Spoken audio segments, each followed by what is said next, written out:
Time now for your Sacred Heart Knights football, presented by Eagle Communications and the Salina Post. And now with your play-by-play, here's Adam Coulter. And welcome into Gene Bissell Field at JRI Stadium on the campus of Kansas Wesleyan University and the Graves Family Sports Complex. Good evening. I'm Adam Coulter, along with Chris Cadle and Avery Cadle up on the roof. Boy, what a difference 7 nights can make. 90 degrees at kickoff last Friday night. Still about 80 by the time that one was said and done back in Blue Rapids last Friday night. But boy, tonight, hair under 60, and it could be upper 40s by the time all is said and done here tonight. It's going to feel every bit of like a, as the sun goes down, it is going to become that true football season. Well, for these two teams that'll, again, another week 6 already. We're rolling right along, and with Wabaunsee here on homecoming night for Sacred Heart. They're 3-2 coming in. Sacred Heart is 1-4, looking for their second victory of the season. We'll get a quick break in. We will come back and get some thoughts from the head coach of the Knights, Norm Jennings, as you are watching and listening to Sacred Heart football on Salina Post, presented by Salina Regional Orthopedic and Sports Medicine. Kansas Incorporated has been building the Heartland from the ground up for over a century. From the supply of aggregate materials, hot mix asphalt, and concrete to the construction of roads and bridges, we do it all. You've seen our trucks, and now we want to hire you. APAC in Salina is growing, and we are hiring for all positions. From truck drivers to mechanics, general laborers, and construction, APAC has your next career. For more details, visit the job links page at salinapost.com. Great pay and benefits, APAC is an equal opportunity employer. The Bennington State Bank proudly supports local sports and wants each student to know that their hard work and talent is noticed and appreciated. At Bennington State Bank, they care about local communities and are committed to fostering long-term relationships through the delivery of excellent customer service, integrity, and fairness. From helping local businesses to supporting community youth and nonprofits to helping you purchase your dream home or invest in your future, Bennington State Bank is here to help. Give them a call to experience exceptional banking with hometown service. Bennington State Bank, your trusted hometown bank. Member FDIC. Summer travel can damage and destroy your tires. Commercial Tire Centers encourages you to check for proper inflation. Underinflation or overinflation, along with the extreme Kansas heat, can cause a blowout, damage to your vehicle, and even cause accidents. Make sure your passenger car, truck, RV, and trailer tires are all ready to hit the road when you visit Commercial Tire. We'll even check your spare tire. Commercial Tire Centers, West Crawford and North 9th in Salina. Commercial Tire Centers, where service is everything. Welcome back here on Countdown to Kickoff. Tyler Henry alongside you. You are watching Sacred Heart football here on the Salina Post, and we are joined now by the head coach of your Knights, Norm Jennings. And Coach, first and foremost, thank you as always for coming on the show. Hey, you bet. It's great to be here with you, Tyler. So you and I talked about, again, how improved a Valley Heights team that you guys took on a week ago was. And before we turn and take a look at this matchup, I did want to take you back a week and just kind of get your thoughts on a game that I know felt a lot closer than it was on the scoreboard, but a 38-15 loss on the road nonetheless. Yeah, again, it was just another one of those games where our boys drove the ball. They had nearly 360 yards total in that game. We had more passing yards this week than we had running yards, and we held them to well under half of the amount of yards that we did. I think they were right around 150 yards. Yet turnovers and penalties ended up being the things that really shaped the final scoreboard. But that was not indicative of the way that we drove the ball, the way that we shut them down on defense. So we had both of the sides of the ball running great on Friday. Unfortunately, those bad things will come back to plague you. Well, and we'll have a chance to talk about some of those things here in just a moment. But before we do, I always like to start with the positive side of things. What were kind of some of the biggest positive takeaways that you had from this game? I know that, despite being on the field for an awful lot of this game, time of possession-wise, your defense really did try to stand tall once again. Oh, absolutely. Defensively speaking, they just did what they needed to do. And a lot of it is the new guys. If you look at how many tackles Elias Gordon had solo or he was involved in, that's a young, upcoming kid. He played a little bit last year as a freshman, but as a sophomore, he is just a phenomenal linebacker out there. And then Dom Matucci as a freshman contributed with, again, a ton of tackles. And so, the defense did a phenomenal job, held them underneath 100 yards for most of the game. And then that doesn't take away from the offense either. The offense, they put up yards. They threw the ball well most of the time. They blocked well, and our run game worked the way that we wanted it to. So there's just an awful lot of good in that game. Probably the bad is looking up and seeing the final score, and it just doesn't make sense on paper. Well, and one of the things that kind of helps explain it on paper, as I understand it, 4 big turnovers in this game, but turnovers haven't really been a massive issue, at least not from what I understand from your team so far this season. If you take a look, though, at this 5-game sample size, again, you guys walk into week 6 at 1-4. What are just some of the simple things where you feel like your team kind of needs to improve and needs to take a step forward to start turning some of these close losses into close wins?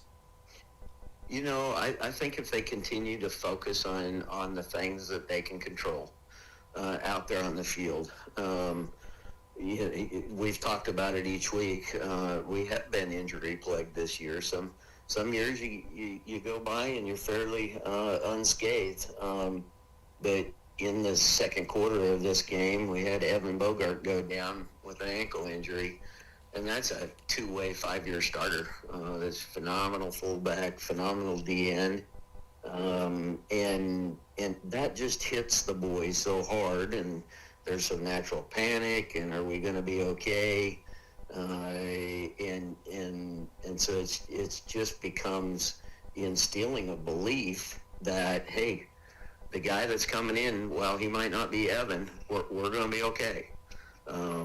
And that's the key thing, because I think when you have that situation, then you do have some of those turnovers because you're a little bit uncertain, you're skeptical, maybe you've got a little fear going on the field, and then some of these are the things that result from that. Well, and not to make any excuses, but at the same time, I understand. I mean, this is a brutal schedule. You play a 3A team in week 1. You play a couple of really strong 2A programs, including Ellsworth, who's ranked at number 5 in Class 2A and is currently an undefeated 5-0. You had 2 weeks here to kind of catch your breath, and then it's right back into the mix. Wabaunsee was state ranked a week ago. They're coming in here at 3-2, and then a very good perennial power in Smith Center, who will come in at 4-1, at least as of this week. I know you guys kind of go back into a gauntlet, but what is the mindset with the guys, and how important is mental confidence going into games like this where you're not favored? Oh, it's absolutely vital. Last year, Wabaunsee is one of those games that got away from us. It's one that we probably had a really hard week preparing for. As a week where we had probably 9 kids out with flu in the school. It was just that time of year. And so our performance in that game last year was not indicative of who we are. And so that means this is a game that these kids want back. They want to prove to themselves that Wabaunsee is a team that they will be able to play with. And Wabaunsee has played, number 2 Centralia and Jeffco North, are they 3? They are 3. Yeah. And very tight. They play both of those teams very tight, and our boys really feel that they can play with Wabaunsee, and I do too. I think that in some regards we match up better against Wabaunsee than we do Valley Heights in a couple of the areas. So it's a mindset thing. We're going to be at home. We're going to have homecoming. You have about everything lined up on your side for the boys to believe. And I've said it every week, they're not going to come out of that locker room and feel like this game has already been decided before we even hit the field. They didn't do that against Ellsworth. They didn't do that against Wichita Trinity or Minneapolis. They just haven't done that. And they're not going to start now, no matter how many kids are hurt or whatever the situation is. On Friday night, they will go out and they will believe that if they execute cleanly and they do their jobs, then they're going to have a win against Wabaunsee. Well, and I want to get into this Wabaunsee matchup here in just a moment, but there was one other piece that I wanted to ask you about really briefly here. I know that you started your season with 3 out of 5 games on the road. How excited is everybody to finally have a slate where you get 2 out of 3 at home to finish, and just to have a chance to be back in front of a familiar home crowd in Salina? Oh man, that'll be absolutely phenomenal. Our fans got behind us in a tremendous way against Belle Plaine, and I know that's a program that's struggling. But boy, our fans and being able to be at home, being able to honor them and just be an entire family unit, that goes without saying.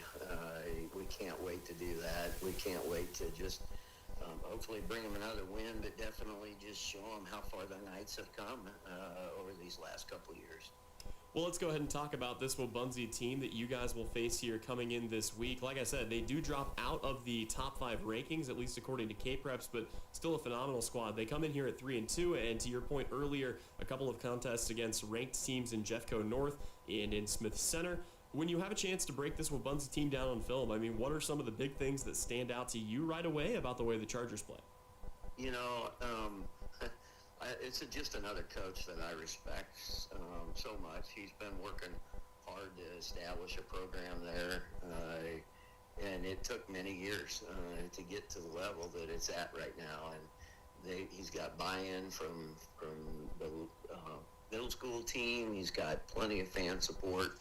And he's got a great coaching staff. And to that, when you look at him on paper, you say, well, if it's defense against a pass game, they've done very well against teams that have passed the ball a lot.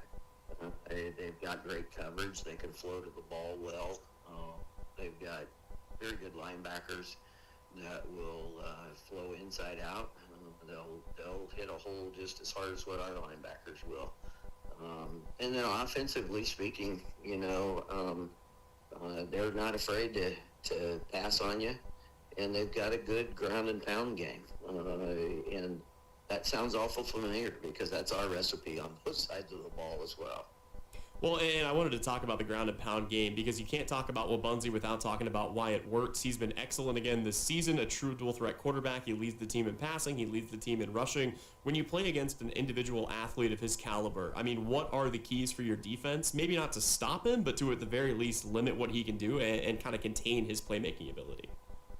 Yeah, again, it is just executing, and it is just being in control of what you can control. And so whether it's a defensive end that you want to make sure that you're containing them, you're not giving them an outside lane to run, you're not letting him roll out and then just catch an open field. Those will be very important keys to the game.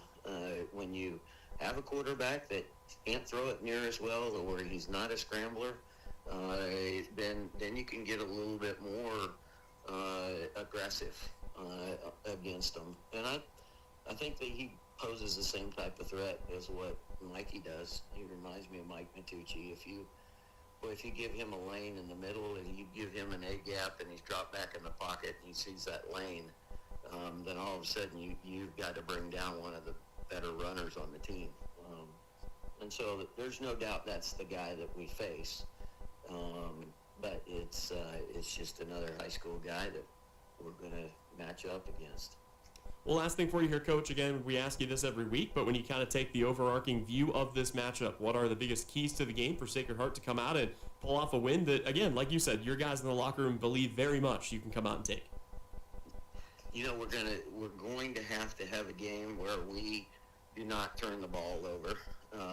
You know, in Minneapolis, that was a very close game at half, and then we just had some red zone turnovers that were horrible timing, and that game got completely away from us. And that's what happened again at Valley Heights. So we can't turn the ball over this week. When you're playing against a team like Wabaunsee, you just can't give them an extra opportunity. And so that's a major focus, making sure that we understand why that those things happen and eliminate it going in this week. And then we've got to avoid penalties, just the penalties that you can avoid. And then play the game the way that you're supposed to play the game. Defensively, boy, we're going to come out with yet again another different look for our defense this week, and hope that it gives them just as much fits as we have week by week, and that we get the offense rolling and take care of business. Sounds good. Well, Coach, thank you as always for your time. Best of luck to your Knights tonight.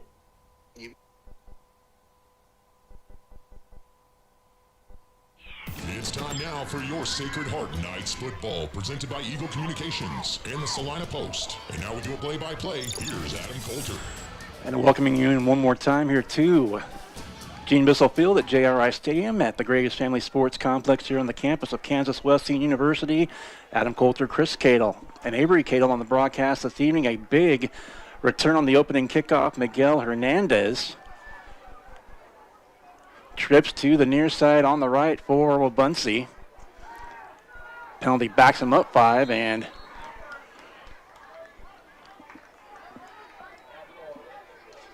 that's going to bring up second down for Wabaunsee. They came in, the Chargers did 3-2.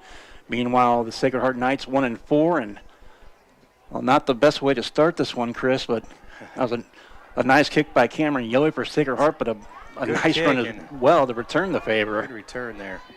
Defense is ready. Trips again. Lone man in the backfield, motion left, and bumping into his own lineman, and he's going to be stacked up. Quarterback Wyatt Wirtz. Didn't get too far at all. Senior there for Wabaunsee, so now the Knights have brought up third down. 3rd and 15. And really, the Chargers have gone nowhere. They were up right inside the 20, 21-yard line, and 3rd down and long as the Knights, a couple of tackles for no gain. Singer receiver now either side, pitch in the backfield. This is Zach Frank near side, and he's going to be brought down shy of the 20, so it's going to be 4th and long now. Interesting for Wabaunsee now, that big run on the opening kickoff, but now 4th down and really decision time. Like the Knights defense kicked in and kind of held them in place there, and it's going to be interesting to see what they decide to do here. And a great showing for this Knight defense to, again, momentum right out the bat. You could hear it was right underneath us, the Wabaunsee fans. But 4th down, looks ready to go. Looks like they're going to go 4 on 4th in the shotgun again. Lone setback. Quarterback Wirtz looking, still looking. Runs into his own man again. He's going to be brought down. It'll be a loss and a turnover on down. So the Knights hold serve, and Sacred Heart's going to take over on their own. Well, with a good return back there, it was the Sacred Heart Knights stepping up and really put Wabaunsee down. And now we're going to see how the offense comes out. And really, the defense for Sacred Heart, they're really stepping up and answering back deep in their own territory, but once the Chargers started from scrimmage, a penalty and 4 straight negative plays, and the drive stalls. Sacred Heart now. Matucci in there, quarterback for Sacred Heart. Michael Matucci, as per usual. Man in motion, backfield pitch on the left side, flags fly. It's Cameron Cleveland. And they're going to call a false start against Sacred Heart. Well, that was definitely not the way they want to start it out. Well, Chris, something we talked about, I say with a smile on my face, very unseasonably 90 degrees last week. Tonight, 59 at kickoff, and we may be pushing upper 40s by the time this one's said and done here in a couple of hours, or give or take. Yeah, gotta love Kansas. Near side single receiver. That's Noah Hines, who caught the second touchdown pass in there. Just a sophomore starting tonight at wide receiver. Pitch backfield this time right side and breaking a couple of tackles. And back up to about the original line of scrimmage. That was Dominic Matucci. And there's a slot back starting tonight. Good couple yard gain there. Forward momentum. Couple of minutes gone by here in the opening quarter. They got the game started just a little bit early there. We were off with Tyler Henry in the interview. And we missed the opening kickoff. We apologize for that here. Homecoming night for Sacred Heart here in Salina. Again, Cleveland pitch now left side. Thomas Cheney, the ball carrier, and Be another short gain for the Knights. It'll be 3rd and 7 roughly. 7, yeah, about 7. 3rd and 7. Going to see if they're going to drop back to pass, or so far the pitch getting them a couple yards gain here and there. So see if they can put it down the field a little bit. Not too much more, 7 yards. We'll call it 3rd and 6 from their own 26. Let's go, Jude! 3rd and medium for Sacred Heart. Matucci under center. Cheney in the backfield along with him. Man in motion, Cleveland. Right up the gut is Matucci. It looked like possibly, yep, he got He's it. Close. I think they're going to go ahead and give it to him by about And they a will. yard. Right up the gut. He's been such a speedster on the field all season long and just took it himself, called his own number, and just like that, 1st and 10, moved the sticks for Sacred Heart. He had the legs, man, and put him to work and forward motion. Clock rolling now, much like the first quarter last week at Valley Heights and Blue Rapids. The quarter lasted maybe 20 minutes. So much of a running game between both schools in that one. Again, Cleveland in the backfield, and man in motion and a handoff that's bottled up. Thomas Cheney nowhere to go. Might have picked up 1. Short gain for the Knights. And the defense looking like they were ready for that run and had him bottled up pretty quickly. Just nowhere to go, ran into a wall. Single receiver on the near side again, that is Noah Hines. Matucci under center, single setback. That's Cheney back in the backfield again. And in motion, pitch goes to Cheney near side up to about the 37. It'll be 3rd and short now for the Knights. And Cheney is definitely not a small character himself. And speaking of characters and the team, I know I was here a hair before you were earlier, but just depressing to see 6 Knights injured, a couple on crutches, and an injury bug's been biting the Knights all season long. Single receiver now to either side. Lone back again, Cheney's in the backfield. Matucci under center. Man in motion.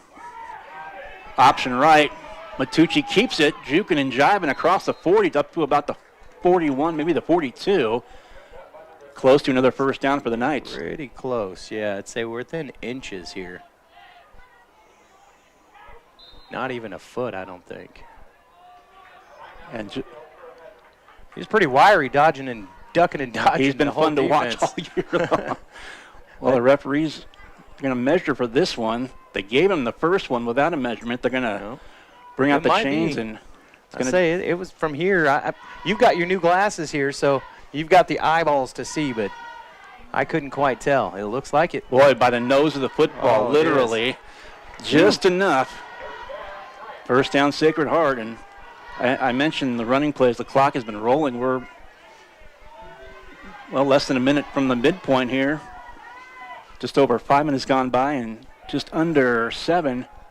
6:55 to go here in the opening quarter. Far side now. It's Carson Lehman, the receiver, on the far side left. Matucci back under center. Cheney again the back for Sacred Heart. Cleveland in motion. Matucci going to keep himself. He faked it right for a moment.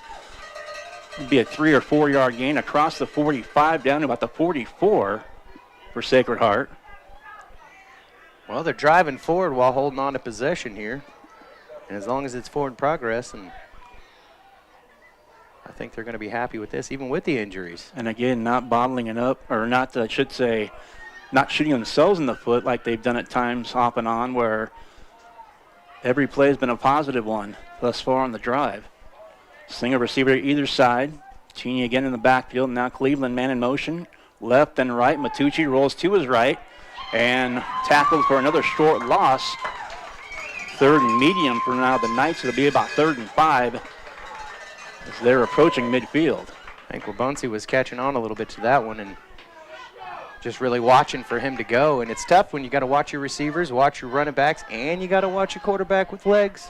He's fun to watch. And another one of those guys, Evan Bogart in particular, Evan Bogart, Doyle Marshall, Jordan King, Andy Marshall, Cooper Ivy, and Kaysen Ivy all out. Cooper Ivy and Kaysen Ivy both coming out on crutches. Just disheartening to see that. Single receiver to either side, man in motion. That's Matucci. That's Dom Matucci, and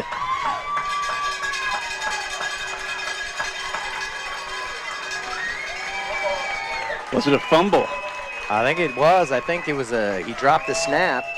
Or was it a botched snap? Yeah, I think he dropped the snap, and they were able to fall on it. Wabaunsee able to fall on it, but well, I couldn't see who. And I wish I hadn't mentioned. I mentioned, shooting yourself in the foot. Yeah.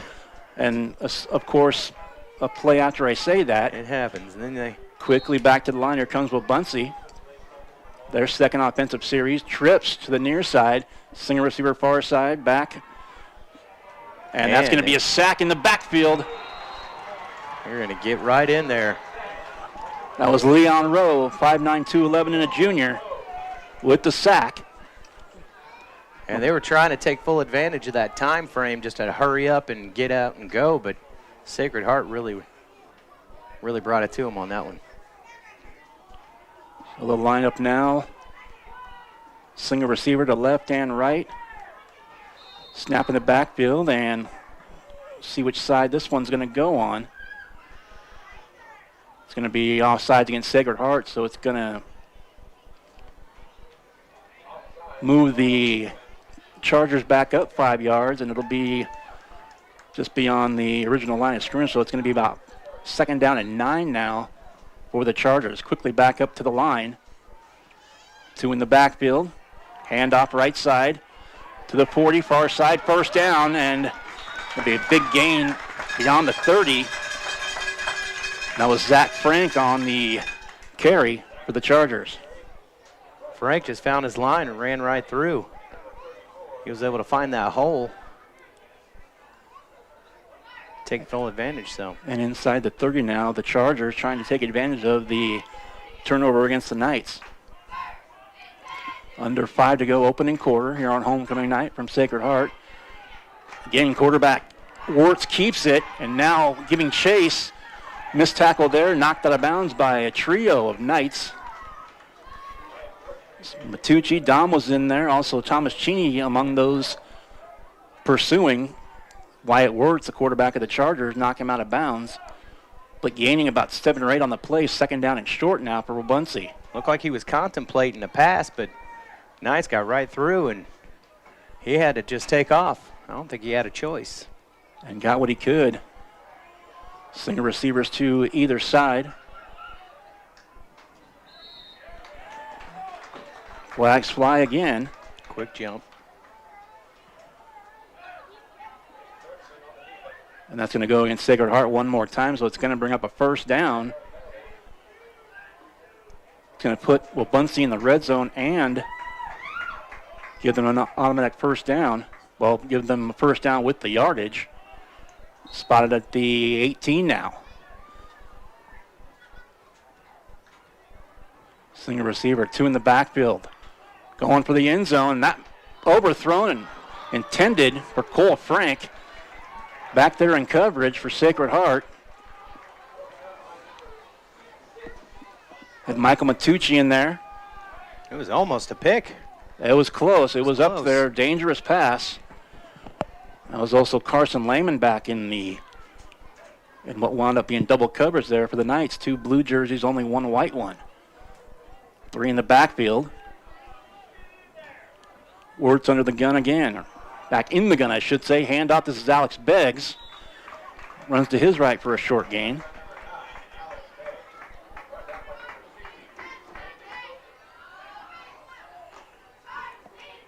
Well, we're going to see if they can hold him here again.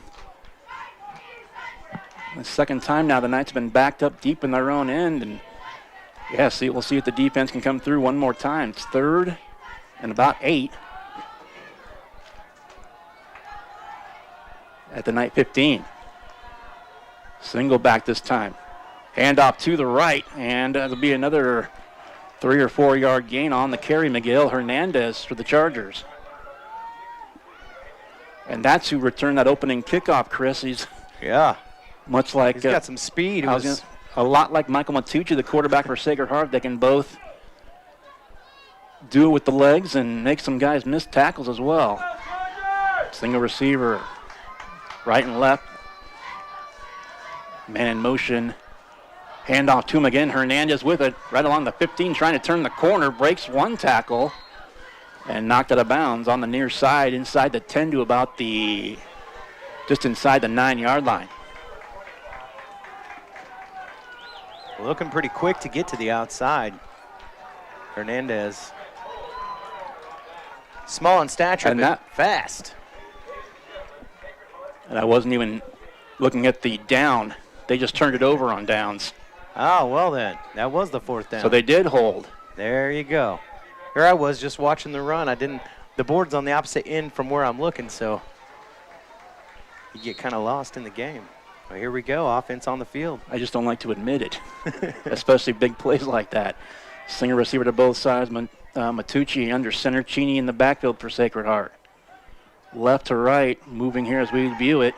Matucci all the way back inside the 5, rolling left, his weak side, and going to go out of bounds. But a flag is down at about the 6-yard line. We're going to see if maybe it was holding or...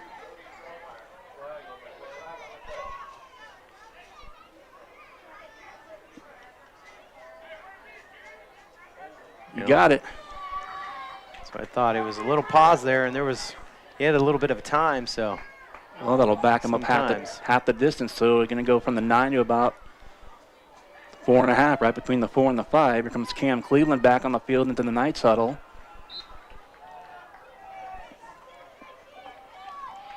Chargers showing a 4-3 defense. Single receiver all the way on the far side is Lehman for Sacred Heart. Matucci under center. Cheney in the backfield, handoff. That's Cam Cleveland off the left side. And got the yardage back from the penalty and a couple more.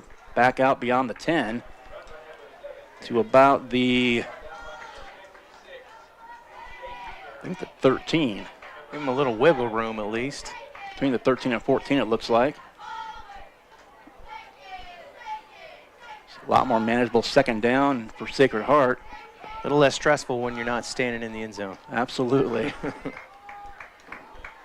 Left side, far side receiver Carson Lehman. Near side is Noah Hines. Again, in the backfield, Thomas Cheney for Sacred Heart.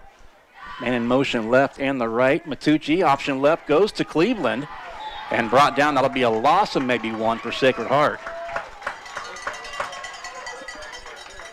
And I said, Chris, too, just moving right along here. We played nearly 10 minutes.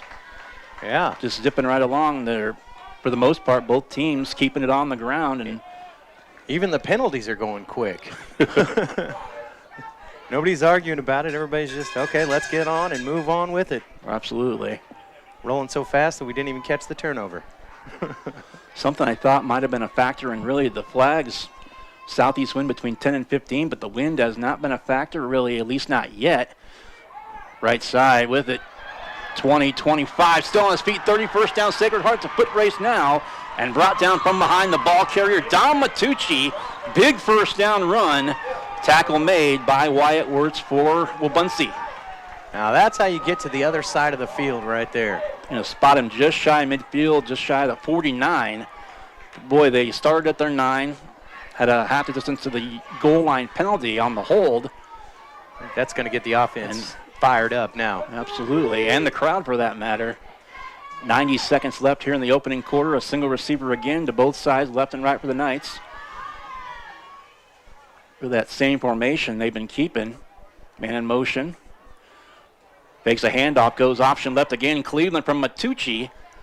And that'll be across the 50 into Charger territory. Like the 47 is where they're going to mark it. That looks about right.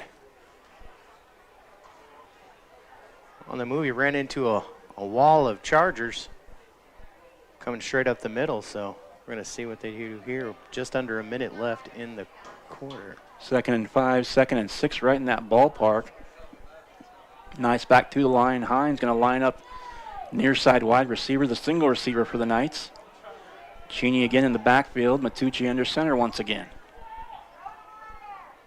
Man in motion. And a handoff near side. That's Dom Matucci, big brother to little brother. And Dom gets brought down. That was Jude Miski bringing him down for Wabaunsee. That might be the last play here, the first. Gain of inches there. Yeah, with about 18 seconds, if they can looks like they gave get him to the one. line and get one off, they might be able to, but it doesn't appear as though they're going to. They might just I wind said the it. clock. I should Nope, say here they they lost go. one. They're going to hit try it to here, the but line. To get it off pretty quick with about 2 seconds. And they won't do it. Well, it's been a quick first quarter. A big opening game run and return by Miguel Hernandez of Sacred Heart. Won the toss, and they elected to defer to the second half. Knights held serve twice in their own territory, deep in their own territory, but no score. As we get set for the second, we'll be back after this. You're listening to Sacred Heart Football. You're listening and watching on Salina Post, presented by Salina Regional Orthopedic and Sports Medicine. Whether on the field, court, or in the operating room, experience matters. A coach loves an experienced team just like a patient values an experienced doctor. Salina Ortho has ABOS board-certified physicians with over 40 years of orthopedic service. If you need help staying active or just want to discuss options regarding the newest techniques and services and specialties that Salina Ortho provides, see one of our trusted physicians or visit salinaortho.com. Salina Ortho, your voice, your choice, past, present, and future. When does normal acute pain become abnormal chronic pain? Chronic pain can be one of two types, nociceptive and neuropathic. Each type differs based on what causes it, what it feels like, and what treatments may relieve it. Neuropathic pain can often be managed by a therapy called neurostimulation or spinal cord stimulation. If you suffer from chronic pain, ask your primary care physician for a referral to the Salina Pain Clinic. Our pain specialists will discuss the right options to manage your pain. Online at salinapainclinic.org. And now back to your Sacred Heart Knights football with Adam Coulter.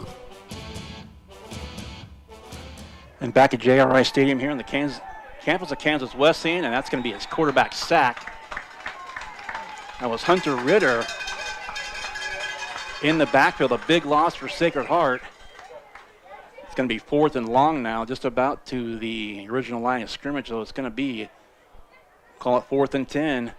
As we are scoreless after the opening quarter. And what's been a good one, really reminiscent of last week where Sacred Heart went on the road, made the trip to Blue Rapids and Valley Heights, and much like that first quarter went in that one, a quick one and a lot of running plays by both squads. And this is going to be a punt, kicking it away. Nice punt. Boy, it's up and over. Not bad. He's going to go ahead and taken, take it. And once again, that's Hernandez with it. Rolling left. And that's a dangerous young man getting those kickoffs. And not quite the return on this one, though. But you don't want to give him any open field whatsoever. He's going to take it. Looks like we've got a flag, though. They're about the 40-yard line. That was Leon Rowe punting it away for Sacred Heart.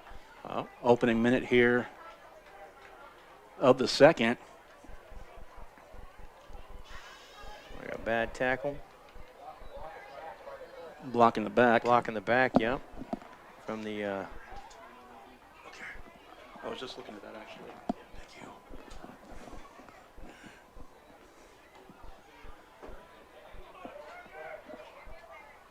So again, here in the opening minute of the second quarter, in a scoreless tie. Wabaunsee spreading things out. 3 receivers, trips to the near side, a single receiver to the far side. Back in the shotgun is Wirtz, going to keep it himself, rushing to his left, first down yardage and more to the 30, 35, 40. Couple of Knights on that far sideline, one of them being Carson Lehman, also Cam Cleveland over there. Playing some big chunks of yardage by both squads here on the ground thus far, but still no one's been able to get on the scoreboard. Both with some dangerous quarterbacks on either side of the ball. They're going to be ready to come quick. Couldn't run that fast when I was their age, much less. It makes me tired watching. They are sure fun to watch, though. Oh. And what do we got? Timeout's going to be called by Wabaunsee. We'll take it as well. 10:57 to go before halftime. Scoreless tie here from Sacred Heart. And you're listening and watching to Sacred Heart Football. Whether on the field, court, or in the operating room, experience matters. A coach loves an experienced team just like a patient values an experienced doctor. Salina Ortho has ABOS board-certified physicians with over 40 years of orthopedic service. If you need help staying active or just want to discuss options regarding the newest techniques and services and specialties that Salina Ortho provides, see one of our trusted physicians or visit salinaortho.com. Salina Ortho, your voice, your choice, past, present, and future. And back at JRI Stadium and Gene Bissell Field on the campus of Kansas Wesleyan University, the Graves Family Sports Complex, pitch left side. On the carry now, Zach Frank. And knocked out of bounds on the far side. Approaching midfield, across the 40. Well, I take that back. Starting to see across the 45. They'll spot this actually at the 44. Wabaunsee still in their own territory. They're quick to get to the line. I just realized something, too. I'm paying attention. I'm so into what I'm doing, and I'm not remembering that it's really cold outside. Pitch now. Oh. And that'll be a first down run as a host of Knights. But that's Alex Beggs. 5'10", 175, or 195 and a senior. That big old boy.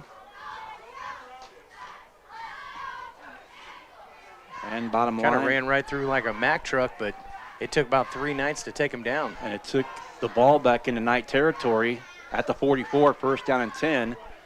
Getting twins now to both sides. Spreading it out once again. Pass left side, swings it out, and Matucci in pursuit, and that's going to be a drop.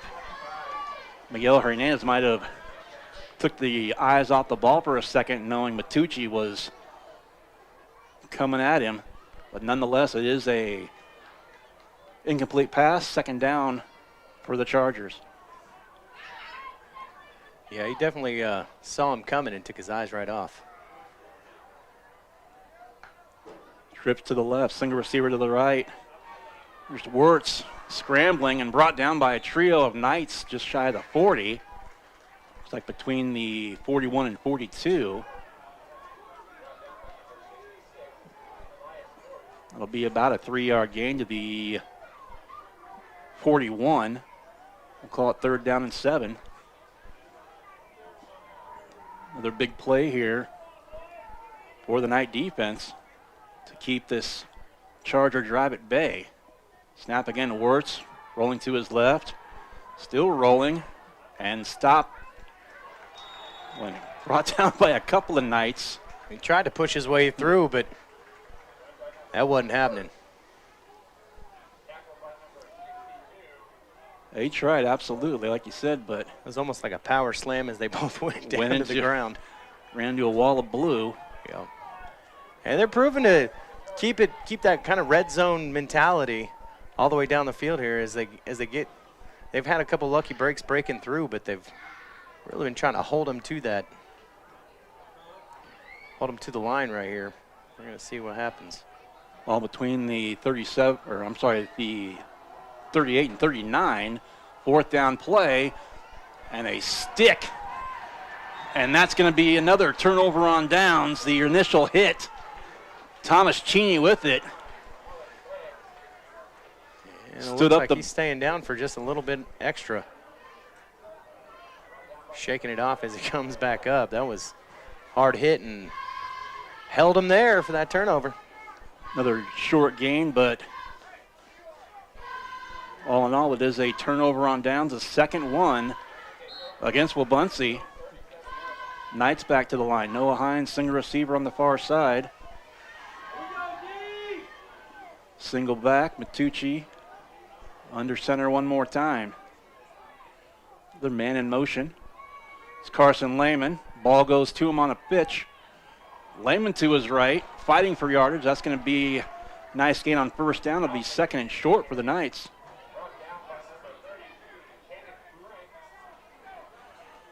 That was Caden Frank with the tackle for Wabaunsee as the ball spotted just shy of the 45.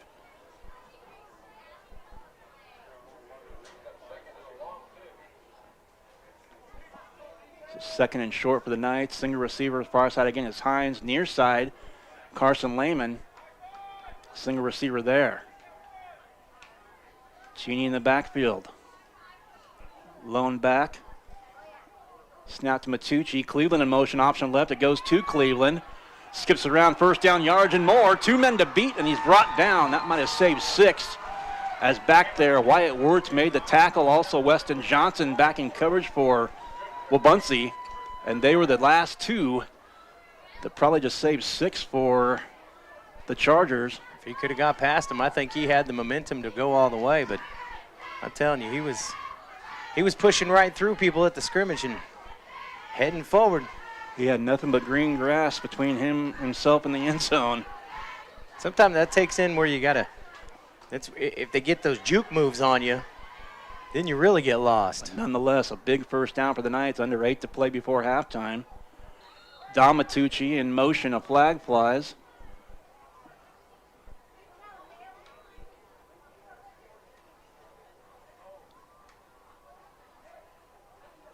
And nope. Going to go against the Knights. Oh.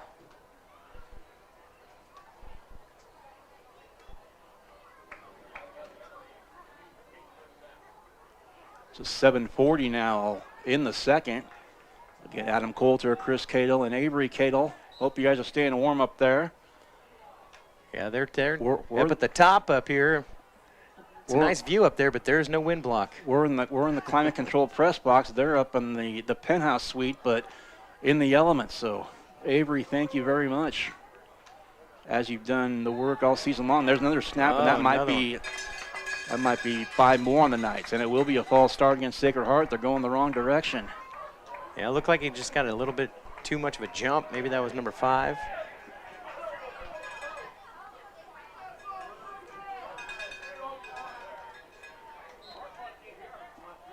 So first and a bunch, put it that way. I was going to say, I was just actually trying to do the math there. Timeout, Sacred Heart will take it as well. 35, yeah. 7:38 to go in the second quarter. Scoreless tie. You're watching and listening to Sacred Heart football on Salina Post, presented by Salina Regional Orthopedic and Sports Medicine. Summer travel can damage and destroy your tires. Commercial Tire Centers encourages you to check for proper inflation. Underinflation or overinflation, along with the extreme Kansas heat, can cause a blowout, damage to your vehicle, and even cause accidents. Make sure your passenger car, truck, RV, and trailer tires are all ready to hit the road when you visit Commercial Tire. We'll even check your spare tire. Commercial Tire Centers, West Crawford and North 9th in Salina. Commercial Tire Centers, where service is everything. Back here, Sacred Heart football. Thank you for joining us here on Salina Post. Thanks to our sponsors, Salina Regional Orthopedic and Sports Medicine, Salina Ortho, APAC Shear, Salina Septic Service, Commercial Tire Center, Hometown Disposal, Bennington State Bank, and Maori Clinic, proud sponsors of Sacred Heart football. Out of the timeout, single receiver, Noah Hines up top to the far side. In motion, there's a pitch right side. That's Lehman with it. Or Cheney, excuse me. And brought down. Right about the 40-yard line. So we got about 6 back, depending on the spot. Still second and a bunch for the Knights, about 2nd and 14, but there is a block in the back against Sacred Heart. So it's going to remain first down. Oh. And this is going to take them back inside their own territory across midfield.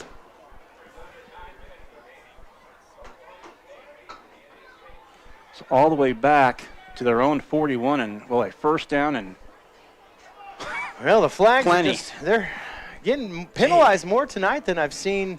You know, watching footage and watching a few of the games thus far, they haven't had quite so many penalties. I mentioned it back in the first that they've been successful back in the opening quarter with not shooting themselves in the foot, so to speak, but Matucci back, going to keep it, and brought down. So it's second down and a short drive for Sacred Heart. First down stick all the way up to the Wabaunsee 26. 24 to midfield, 9 more. Second down and 33 if I'm, Well, they just or need third one down. One more breakout run Well, here. They could definitely use one of those again. The stick says second down. I believe it is. The scoreboard says third down, but I think the scoreboard's right. it's a bunch. Man in motion with Tucci back, and another penalty. Looks like it's Another gonna be- false start, so it's going to be Bringing it back another 5 yards.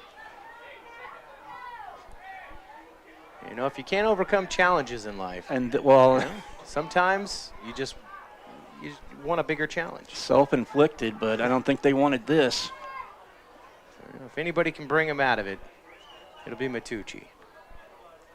He's got the skills to and the speed to do it in one play, but sling a receiver to either side, near and far, right and left. See if they're going to put it in the air. And really that base formation they've had and used most of the game. Cleveland in motion, Matucci back, going to air it out. Got a man there, overthrew him on the far side, double coverage there. Intended on the far side for Noah Hines. Back there on coverage, Wyatt Wirtz. Also back there was Miguel Hernandez for the Chargers. It was a nice throw. It was just a little bit out of reach for Hines. So now the scoreboard and the yard marker on the field both showing third down. Oh, well, the field was correct. But third and 38.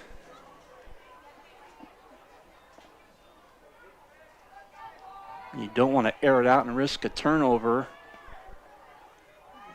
Keep it on the ground, see what you can get here. Matucci rolling to his left. Does throw downfield. Pass is caught at midfield. Carson Lehman with the reception. Be well short of the first down, but a nice catch and pass, or nice pass and catch, I should say. If he could have got some open field, he might have been there, but there were Chargers all in the vicinity of that one. Ball's at midfield. Still good catch. A little more manageable now as And it looks like they're going to punt it away. they're going to punt it away as Leon Rowe back Smart choice. just beyond the 40. Well, it's still fourth and a bunch. And there is Good punt. Good punt. taken back again. That's Hernandez with it at his own, inside his own 15 to the 15, 20. Well, actually didn't get to the 20. Looks like he'll be down at the 19. He was looking for that open field, but all he found were Knights. And that time really where he'd been running a lot of north to south, so to speak, that time just side to side and just not much running room for him. And it'll be right at the 19, so it'll be first down. It's a game of defense, Adam. It's a game of defense tonight. This one is, that's for sure. As after this snap, we're going to hit the midpoint here of the second. Still scoreless, 6 gone by and 6 to go before halftime. And there is a first down run With a piggyback for right down. Wabaunsee.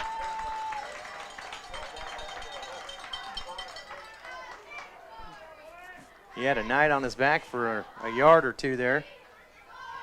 And just enough for the first down. So first down, Wabaunsee going to drive from their own territory. Single back, make a handoff to one back. Gives it off to another. That was Frank. Not a lot there. Looks like he's going to be tackled for no gain. That was Landon Pilcher with a tackle for Sacred Heart.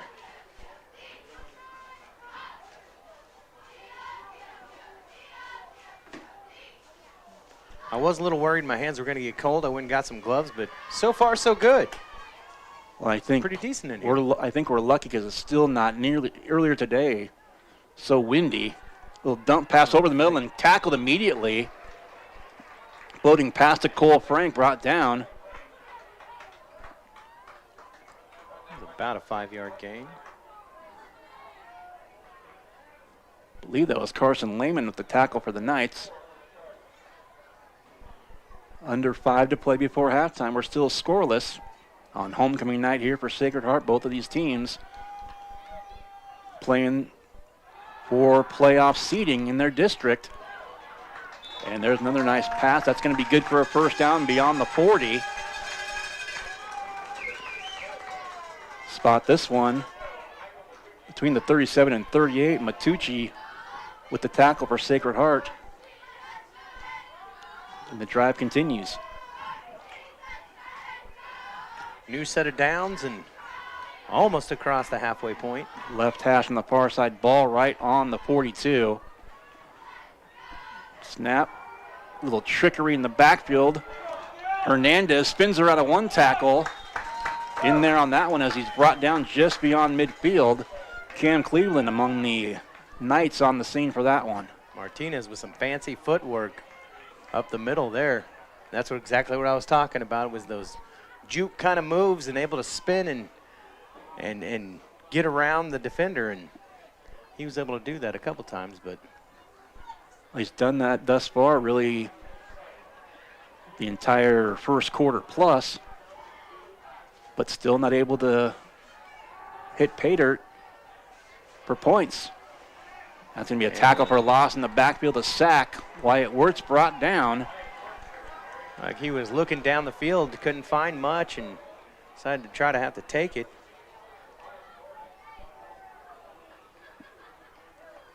Going to back him up, maybe one, third down. Call it 3rd and 5, ball up to the 48. Knights have been pretty good here at third down, holding them true. Single receiver, 3 in the backfield, including quarterback Wirtz. Snap to him. Back to the near side and looking for some running room and brought down. That was Cole Frank on the carry. I take that back. That was Alex Begg on the carry. But it does go across midfield. It's 4th and short. Just a few inches there for the new set of downs. 4th and a long one or a short 2. But not before a timeout's going to be called by Wabaunsee. We'll take it as well. 2:27 to go before halftime. Scoreless here on homecoming night from Sacred Heart. You're listening to Knights football on Salina Post, listening and watching, and it's presented by Salina Regional Orthopedic and Sports Medicine. Maury Clinic is pleased to welcome obstetrician and gynecologist Dr. Mariah Jones. Dr. Jones is a Salina area native and is excited to return to her roots and care for the women of North Central Kansas. She completed medical school and residency at the University of Kansas School of Medicine. Dr. Jones is joining Drs. Knox, Prendergast, Morgan, Ablard, and Roche at Maury Women's Clinic in Salina. Schedule your appointment with Dr. Jones by calling 785-827-7261 or visit MauryClinic.com to learn why you matter more at Maury. Back in Salina, Sacred Heart football. Glad you're joining us, watching and listening to it. Adam Coulter, Chris Cadle, and Avery Cadle on the broadcast. Snap back to Wirtz, 4th and short. He's got the first down across the 45. Ball popped loose, but looks like they're saying he got it back. And they did. I know one of the, at least one of the Wabaunsee players pointing down like the ground caused the fumble. And to me, it looked like his knee was down before it actually came out anyway. So I think he was down already when it popped out. But approaching the 2-minute mark, coming up at halftime, we're going to be talking with Director of Development here at Sacred Heart. Joel Bicknell will join us here. Halftime will be brought to you by Kansas Wesleyan University. Single receiver to both sides. Wirtz with the ball, still looking to his right. Quick pass, and again, it looked like, and Weston Johnson kind of slapped his hands in disgust. He, almost like another play we mentioned earlier, it's just you see your defender coming at you, you take your eye off the ball for a second, and another drop for the Chargers. Yeah, it's kind of like you got a Mack truck coming at you, and you don't want to look at it.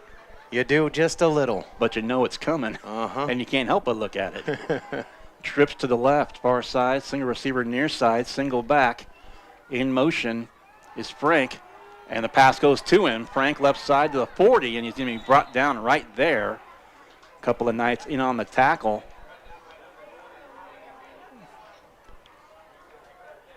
Matucci in there on the tackle. Michael Matucci for Sacred Heart. Third down, 3rd and long. Call it 3rd and 8. Ball, the nose of the ball right at the 40. Now Twins, or check that, trips to the near side. Single receiver on the far side. In a lone back alongside quarterback Wirtz. Wirtz still with it, keeps it himself. Juking right, now left. And that's going to be close to a first down for Wabaunsee. I think they're going to give it to him. And they do. To the nose of the ball right on the 40, and he might have got just a little bit more. The nose of the ball right on the 30, so just based on the spot, that was pretty much an even 10 yards, but good for the first down. 1st and 10 at the 30 for the Chargers. 1 minute to go before halftime.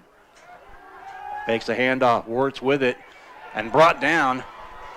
You know, a host of them are trying to bring him down. They're going to go ahead and blow the whistle. One of the Knights grabbed an ankle, and that was enough to slow him down. It looked to me like they were trying to get the ball out of his hands, but he wasn't letting go. Leon Rowe among the Knights in on that tackle.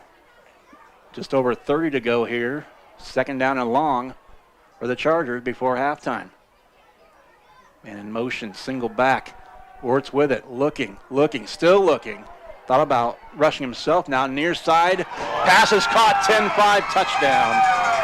I left him alone long enough. Martinez was standing there, got open about 5 yards from the goal, and he was able to catch it and head right in.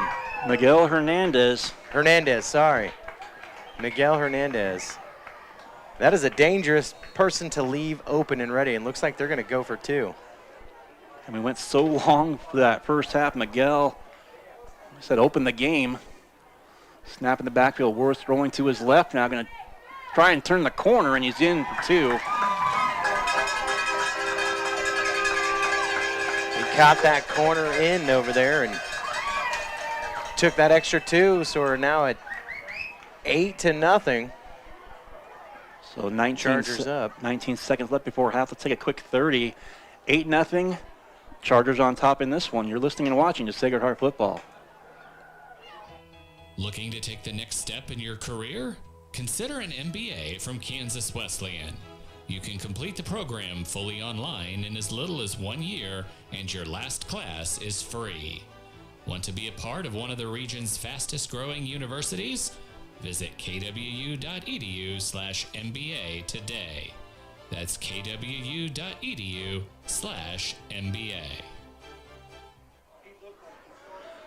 And back again, Sacred Heart Football. And I said just during that break, great patience by Wirtz, just looking, and had enough time to find Hernandez, who got open. And the pass to him, and good for a 30-yard touchdown strike. 2-point conversion. Quarterback keeper, Wirtz ran that himself, and 19 seconds left before halftime. Knights are down 8-0. They're going to be looking for a good return out here that take advantage of before the half. 2 men back, Thomas Cheney, Michael Matucci back to receive. It's going to go to Thomas Cheney on a bounce to the 15 to the 20. Near side left, ooh, and upended, brought down. So 15 seconds left before intermission. I wonder now if the Knights, I'm going to guess they're going to draw play or just they still have 2 timeouts. Well, nothing fancy. I'm guessing just run the ball and go into the locker room down 1 score. Singer receiver again to both sides, lone back. Matucci under center. Well, he's going to drop back and pass. Rolling to his right, looking, still looking. Little dump pass to the 40. That's good for a first down. And that'll be all. Even about 4 seconds left on the clock. And Sacred Heart immediately calls a timeout. We'll keep it here. Do want to update you on a few scores we got coming in as the area scoreboard brought to you by Salina Surgical Hospital, as one of the games we're looking at in the district First quarter, end of the first quarter score. Smith Center will be going next week. 12-0 lead on Republic County. Those will be the last two games of the regular season. We're on the road at Smith Center next week. Back home for senior night in 2 weeks, in week number 8 of the season. Also, Salina scores. Andover Central on top of Salina Central, 7-0. That's an end of first quarter score. Abilene over Circle. End of the first, Abilene up 14-0 in that one. And Salina South down to Newton after one quarter, 6-0. That score in the area scoreboard brought to you by Salina Surgical Hospital. 4 seconds left, so it's going to have to kind of be one of those either Hail Marys or maybe an open run. We're going to see. Only got one receiver. I'm going to guess one play before halftime. Single receiver to the near side. Man in motion. Cleveland on backfield. Pitch goes to him, left side. Up to the 40 and brought down by the ankle. Nice tackle. That was Hunter Ritter with the tackle, and that's going to take us to halftime. Back and forth first quarter, but just in the last 30 seconds of the half, finally breaking through. Wabaunsee 30-yard pass for 6 and a 2-point conversion. And we're at halftime. Our score is Wabaunsee 8. Sacred Heart nothing. We'll come back after a break. We will start our halftime after this. We'll be joined by Joel Bignell, Director of Development here at Sacred Heart, and more. You're listening and watching the Sacred Heart Football on Salina Post, presented by Salina Regional Orthopedic and Sports Medicine. Salina Surgical Hospital is a high-quality surgical facility with a comfortable and home-like atmosphere. Together with our community's greatest doctors, we are committed to a patient care model where exceptional satisfaction is the norm and every patient feels like they are treated with respect, dignity, and compassion. Salina Surgical Hospital is partially owned by a group of local community-involved physicians. Talk to your doctor about scheduling your next procedure with us. Salina Surgical Hospital. Your voice, your choice. Fall is full of great activities that keep us on the road. When you return to Home Sweet Home, your sewer backing up into the house is the last thing you want to find. Now is the time to dial up Salina Septic Service and their 24-hour service. They will find the problem, fix the problem, and prevent future problems with the Septic Plus Protection Club. Special pricing and worry-free maintenance. Salina Septic Service, taking care of you now and preventing septic problems in the future. Find them online at salinasepticservice.com. Insurance is something we all need in our business, home, car, and life. But do you really understand what's covered? And most importantly, what you are paying for? Hi, this is Rob Carlson in the Salina office of Smart Insurance. Change is good, especially if you haven't looked at your insurance policy lately. I can help you understand what you need and where the gaps are in your coverage. We provide free quotes and take pride in looking out for you. Smart Insurance, with locations in Salina, Abilene, and Harrington. Give us a call today. This month, Salina Medical Aesthetics is featuring their pigment control regimen, an all-encompassing system formulated to help treat hyperpigmentation, severe texture damage, and sun damage. Treat severely dull, dry, rough, and leathery skin to help restore a smooth, healthy glow. Great to use as a pre- or post-procedure skin conditioning to help maintain results longer. Helps improve overall appearance and quality of skin. Save 20% off this regimen and visit Salina Medical Aesthetics on social media and salinamedesthetics.org for more. Everyone at Vernon Jewelers would like to thank you for coming into the store and celebrating our 139th anniversary. We'd like to remind you the holiday season is not far away. Shop now and get those great holiday gift ideas for that special someone or special occasion. We can custom order and find that unique to you piece, so stop in. Our service shop is ready to serve you and take care of anything you may need from repair to cleaning. Vernon Jewelers in downtown Salina, where it's the little things that matter since 1884. APAC Kansas Incorporated has been building the Heartland from the ground up for over a century. From the supply of aggregate materials, hot mix asphalt, and concrete to the construction of roads and bridges, we do it all. You've seen our trucks, and now we want to hire you. APAC in Salina is growing, and we are hiring for all positions. From truck drivers to mechanics, general laborers, and construction, APAC has your next career. For more details, visit the job links page at salinapost.com. Great pay and benefits, APAC is an equal opportunity employer.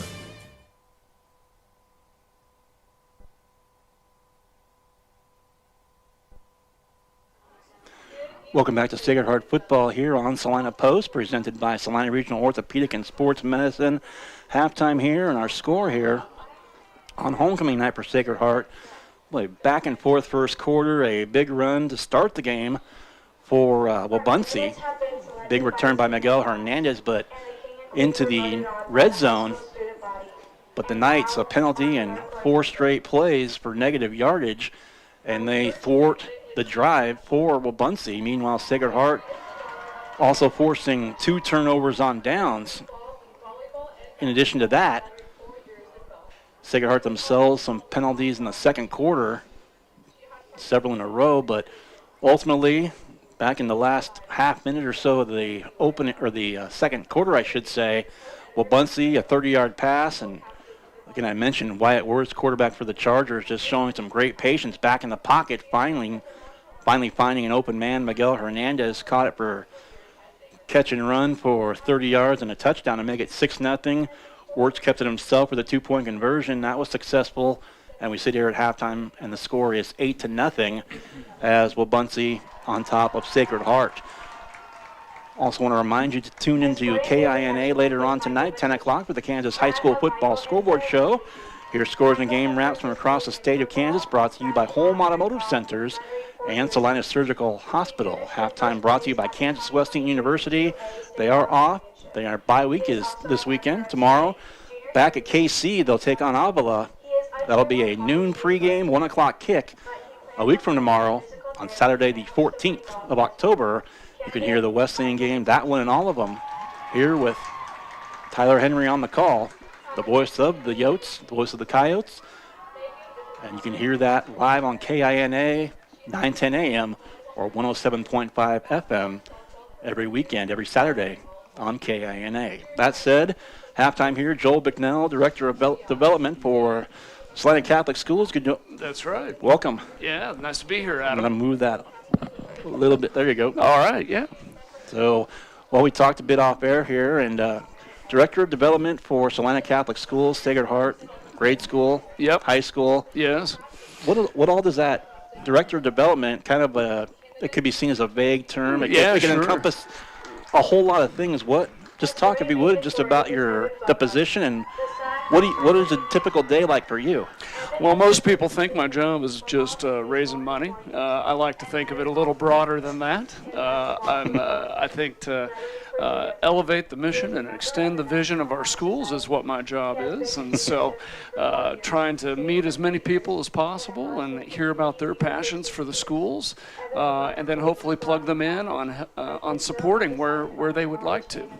We know we had Grandparents' Day, or Grandparents' Weekend, I should say, and a couple of weeks ago. And that was a big weekend. Yes, and it was fun talking about everything going on, and a nice win for the Knights here on the field here that night as well. But in that sense, that was one of those things I asked about at the time. I was talking with the athletic director here at Sacred Heart. Mr. Shaw. Yeah. Yes. Yeah. And just the curiosity about everything that goes into that, and I was just some of the things I would ask him was, you talk about meeting people, raising money for the school.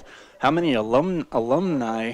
How many people? It's again fun to see everybody come back again. Right. How many of the alumni do you interact with regularly? That first day we had 700 people at a all school mass with our grandparents. That was amazing. Then I would say we probably had a good 75 to 100 alumni on campus. We had a Hall of Fame brunch that Saturday morning. That was amazing. I got to tell you, that warmed everybody's heart. And trying to every week I kind of have a number in mind of people I'd like to sit and talk with. Right. And so, some weeks I meet that, some weeks I extend well beyond that. So, what I want to, bring up too, I know I'm a graduate of Nebraska, but I won't hold that against you. Well, some people do, some people don't. I ask nicely if they don't, but if it happens, if it happens, it happens. But I bring that up to say, I get correspondence as a member of the alumni. Yes. In your case, what is the reception of the alumni when you try? Are they open to coming back, helping out? Are they? Well, it's been big focus of ours. I've been on the job since February, so we really have tried to re-energize our alumni association and really be intentional about reaching out. Starting this month, actually in a couple weeks, we're going to start alumni road trips where I'm going to go to cities around the state and the region to meet with alumni that are That's in cool. that area. Had a nice reception to that so far, and it's just about reconnecting people with their alma mater and getting them to share the stories of the school that they love. And I'm sure that was fun, going back 2 weeks ago I'm sure there were a lot of stories being shared. We talked about the celebration as well with the 50th anniversary of the class of 73. Oh my gosh, there's some great stories about that class.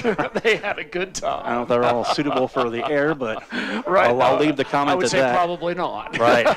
I'll leave that one alone. We're joined by Joel Bicknell here, Halftime Director of Development for Salina Catholic Schools.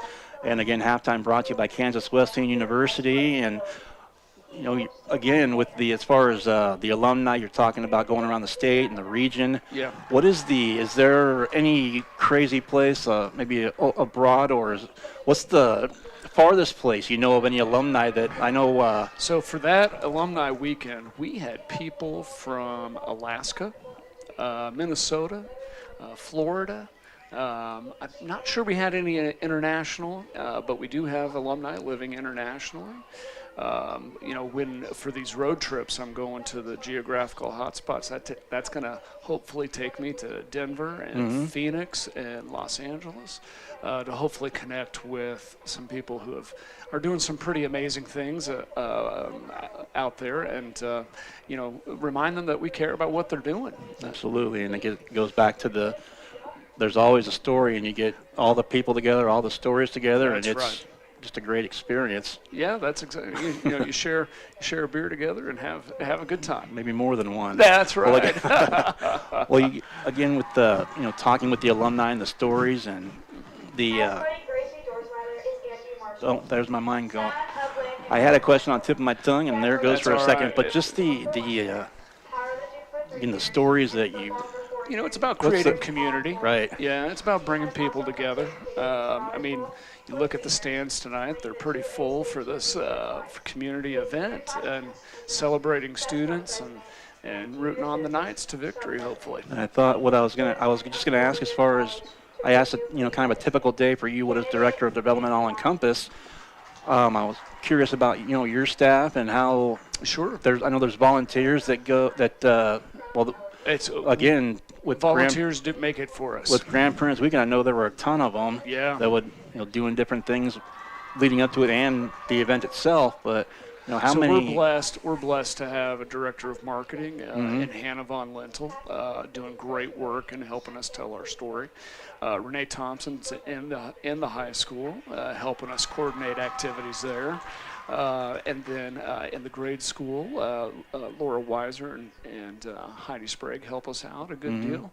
And then, we're really focused on bringing people together in committees to help us get some of our big things done. Hard to believe we're already getting ready for our auction. That's going to be in April. And we had over 30 volunteers. We had over 30 volunteers come together. Looks like Mr. Yogi just got voted and king. whoever the young lady that announced it, I just kind of jumped out of my chair. That's exactly right. Caught our attention. She was enthusiastic, that's for sure. And we've got the extravaganza for the grade school coming up this month. It's a very successful online auction that they run to support their operations. We encourage everybody to participate in that.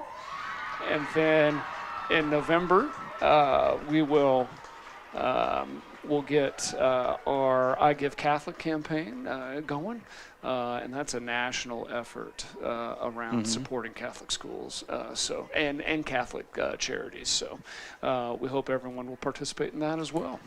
And I was raised Catholic as well, and just with Catholics, I went to a public school, but I was raised Catholic, and just private school versus public schools, just curious about your thoughts about the difference, and Yeah, if you you're know- going to recruit specifically, what would you say is? Well, we can't recruit for Keisha reasons, right? Similarities and differences. We're going to promote. Yes. But if I'm promoting, I'm talking about, our traditional values. I'm talking about high expectations of Catholic education. We have a really strong track record of our graduates going on for success. We actually received an award a couple of years back with our with the statistics around our college graduates. And so, I'm talking really about the community of faith and family, which, it's not that easy raising kids today, if that's news to anybody. Right. And so to be in a community of like-minded values and aspirations for their children, that matters for parents too. That's a heck of a recruiting. You like that? Yeah, I was going to say, well, I mean, the award in of itself, that's not definitely not going to hurt when you can use that as a little piece to tell people about. That's exactly right. So, when we get people on campus, they want to stay.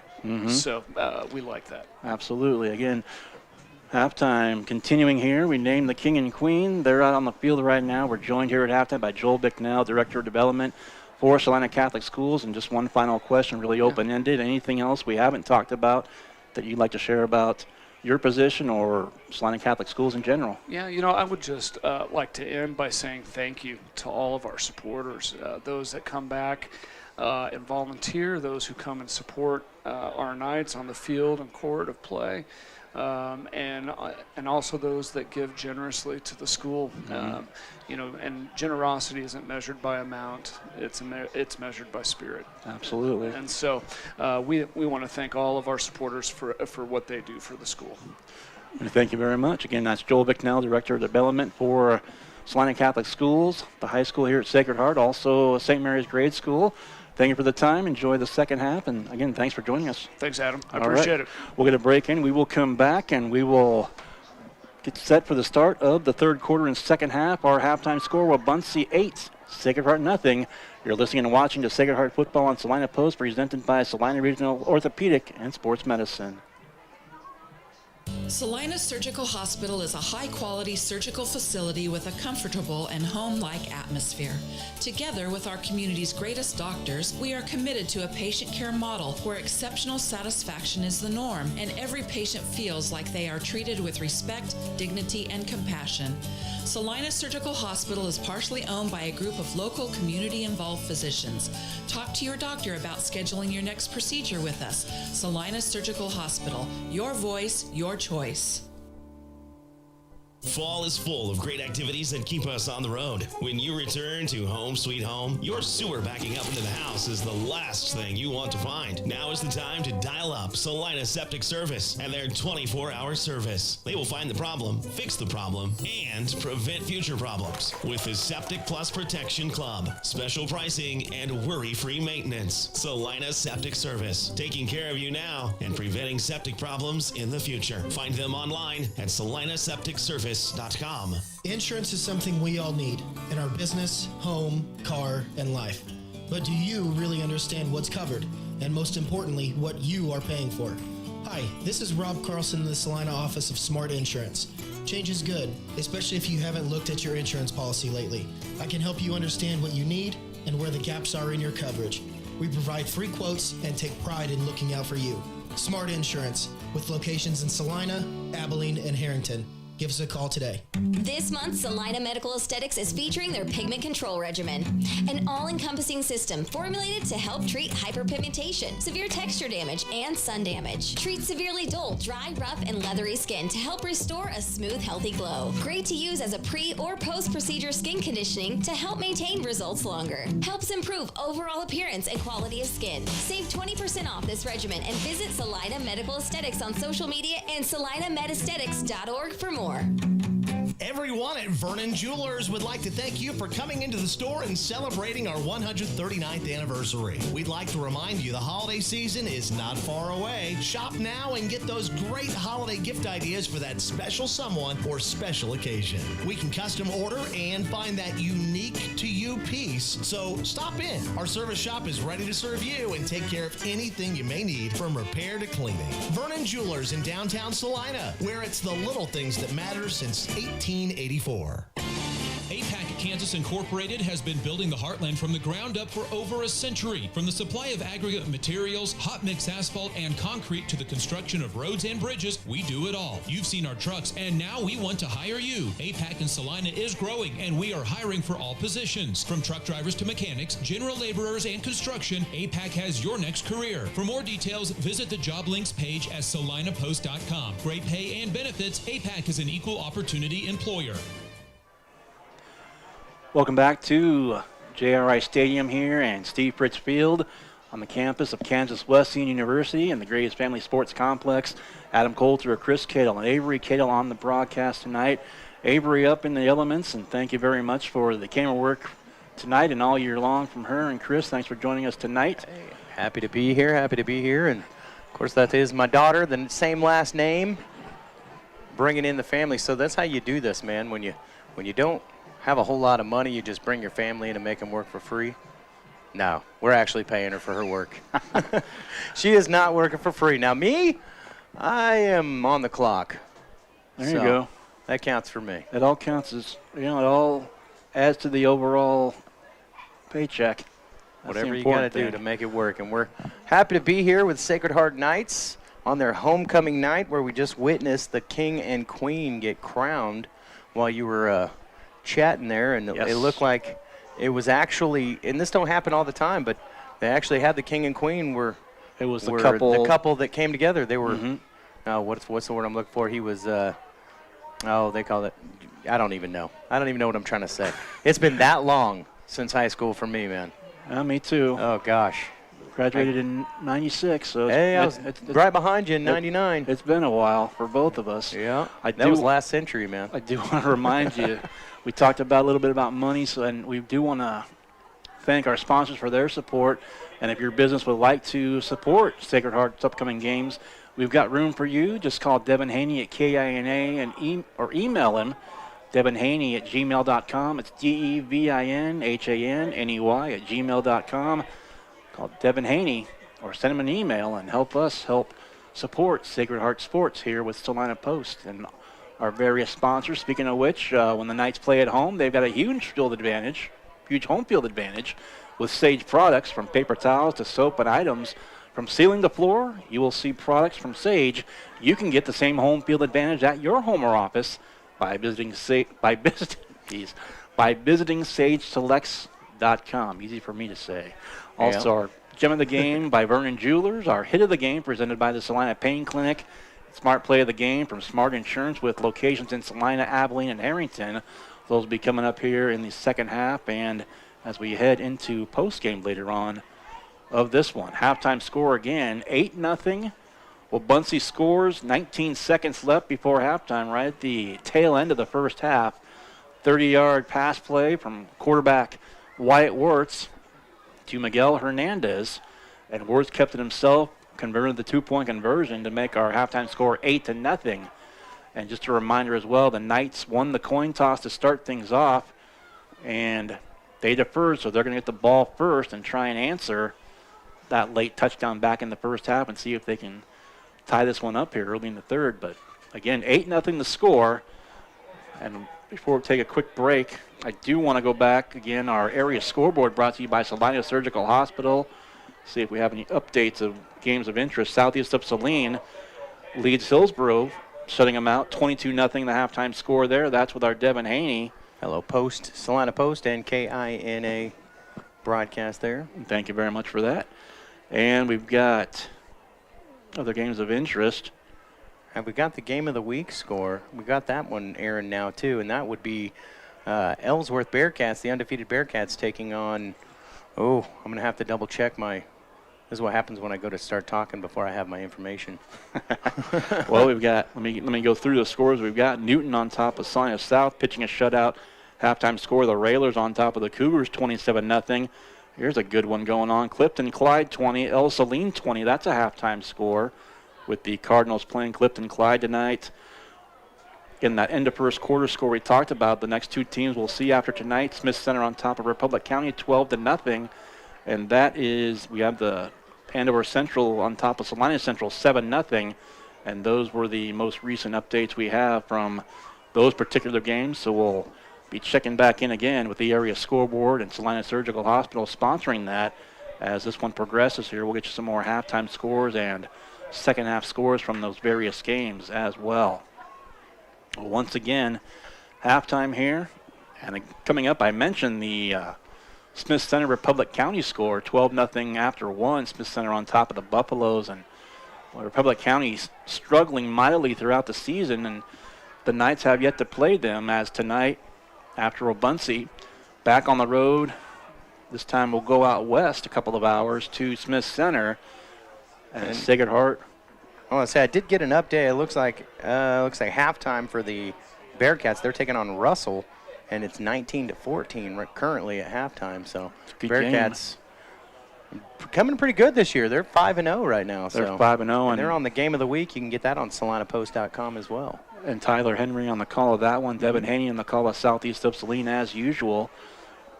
And that's another thing that Ellsworth and Southeast on a collision course last year. They met in week 7. Or no, was it week 8? They both came. I think they're doing it again this year. They both came in 7-0. Well, we'll see and what happens. They're going to try and, well, if they, right now both undefeated. Yeah, back to Knights football here. And we're ready for the start of the second half. The kick, the line drive kick taken on the far side. That's Cheney with it, dropped it a moment at the 20. 25, bangs into one of the Charger defenders and across the 30. Yeah, he looks like he piled right through, but took himself down in the process. I think he was a little off balance, and actually it was like a fall through. That forward momentum, I think, probably helped him a little bit when gained them in that extra ground. Bodies collided. First and 10 Knights here, just underway here in the second half. Here's Noah Hines, near side right, the lone receiver, as the Knights are going to work left to right here in the third quarter as we view it. In the backfield, Cheney, man in motion. Across the way, Matucci kept it himself and right up the gut. Now he's going to run to his right to the 45, midfield 50, near side, and brought out of bounds. Matucci with a nice run tackle made by Miguel Hernandez for Wabaunsee. First down and more for the Knights.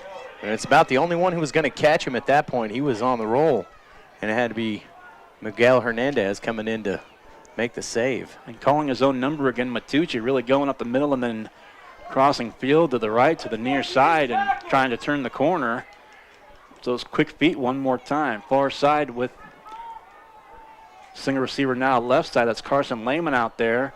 Cheney in the backfield again. Matucci under center. Cleveland in motion. Pitch left side. It goes to Lane, or to Cheney rather, and it's going to be a tackle for a loss. For the Knights, it's going to back him up right about midfield. Nice job, Miguel. Good job, Hunter. So again, really sticking to the ground game for the most part. Looking to see where they go. Second down, about 13 yards to go. Ball right on the 50. Right at midfield, absolutely. Noah Hines, a single receiver on the near side once again. Men in motion. Matucci kept it himself and brought down with authority. He's staying down for just a second on that one. Jude Mieske.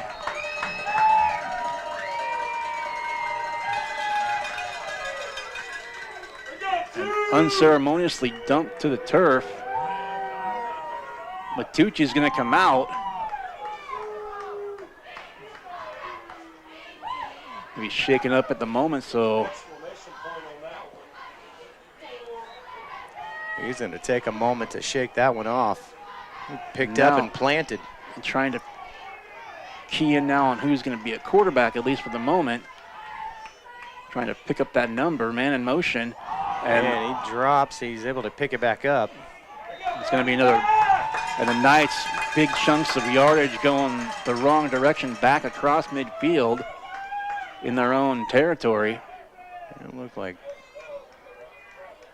I think that's Carson Lehman in their quarterback. Number 14. Sacred Heart should be number 6. Actually, he's going to line up now on the far side, wide receiver.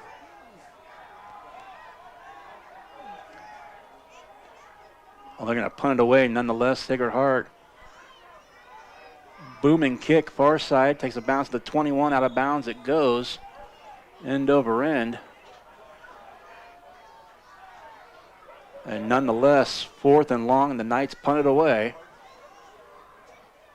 It looks like defense is going to come back out and try to do the job again. They're only giving up 8 points all last half, which all, like you said, came in the very last part of the quarter with very little time to answer back. So, yeah, they scored it with 19 seconds and left the Knights with 15 seconds after the 2-point conversion when converted and good. Or attempted and converted, I should say.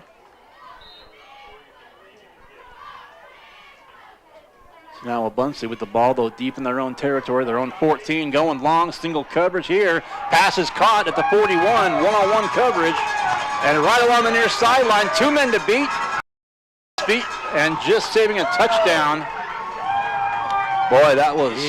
He grabbed him by the ankle and just barely. That was Matucci right back in there, just saved 6. Also in there was Carson Lehman giving chase, but boy, again, Hernandez, another big run.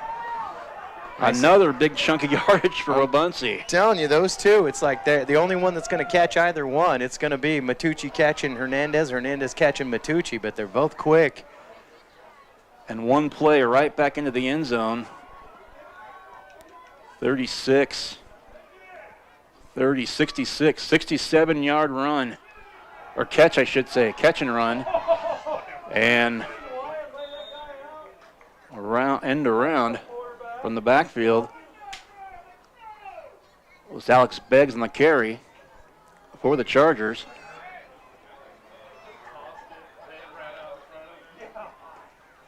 Backed up to the 12 again, yeah. Sacred Heart Knights defense. Well, now Cam Cleveland coming off. Not sure if he's hurt or an issue with the helmet, or possibly both. Snap now and short run. That's going to bring it inside the 10. They got to get their red zone defense back out. Try to hold them here. And again, Cleveland came back off. Knights just hard luck all season long with some of these injuries, and several guys out tonight. And the cold air doesn't help much. I tell you what, muscles cramp up a little bit easier. Not when you're hurting. Single receiver left and right for Wabaunsee. Back in there. Guess who? Miguel Hernandez, man in motion. Pitch. Worst to Frank. Left to the right side. Dives forward. Good for a first down. It's going to be 1st and goal at about the 2. He was trying to dive up and over, but Knights were able to hold him down and bring him down right there, straight down to the 2. So do the Knights have a defensive stand within them right now? Time will tell. Again, single receivers to either side. 2 men in the backfield, handoff. Right side up, touchdown. Zach Frank up the middle for 2 yards and a touchdown. And he was able to dive up and over pretty easily there. Only a couple yards to get in and take the 6. And it looks like they're going to stay out on the field and go for another conversion. So they are twins to the left, single receiver to the far side on the right. Be looking at Frank in the backfield there. Well, no. Rolling to his right. Ward's going to try and turn the corner again. He's in for another his second 2-point conversion. And now with 8:09 to play in the third, it's 16-0. Two-score lead now for the Chargers. We'll take a break and come back with more. The Knights will get it back here momentarily. You're listening and watching to Sacred Heart Football on Salina Post, presented by Salina Regional Orthopedic and Sports Medicine. Whether on the field, court, or in the operating room, experience matters. A coach loves an experienced team just like a patient values an experienced doctor. Salina Ortho has ABOS board-certified physicians with over 40 years of orthopedic service. If you need help staying active or just want to discuss options regarding the newest techniques and services and specialties that Salina Ortho provides, see one of our trusted physicians or visit salinaortho.com. Salina Ortho, your voice, your choice, past, present, and future. When does normal acute pain become abnormal chronic pain? Chronic pain can be one of two types, nociceptive and neuropathic. Each type differs based on what causes it, what it feels like, and what treatments may relieve it. Neuropathic pain can often be managed by a therapy called neurostimulation or spinal cord stimulation. If you suffer from chronic pain, ask your primary care physician for a referral to the Salina Pain Clinic. Our pain specialists will discuss the right options to manage your pain. Online at salinapainclinic.org. And now back to your Sacred Heart Knights football with Adam Coulter. Tate Deaver back to kick it off. Ball teed up at the 40. And here is the kick. Low line drive. Caught by an up back at the 30, 35, 40. And to the 45. Loose ball. Who's got it? Bryson Gotti with the return. And he's able to. Noah Hines got it back for the Knights, thankfully. For the Knights. Quick thinking for Hines there to jump on top of it. There was a lot of charges right in that area. That was a nice return by Gotti, but lost the handle just shy of the 45. All between the 44 and 45. Matucci back out there at quarterback. Single back is Cheney one more time. Man in motion. This time it's Elias Gordon out there. Big pile right between the 45 and 50, still pushing. If they hadn't blown the whistle, really, it would have moved him up past the 50. That's what you're taught to do. You keep those feet moving until you hear that whistle. Yep. So they're going to spot this now at the 47 of the Knights. About a 3-yard gain. Hines, a single receiver on the near side.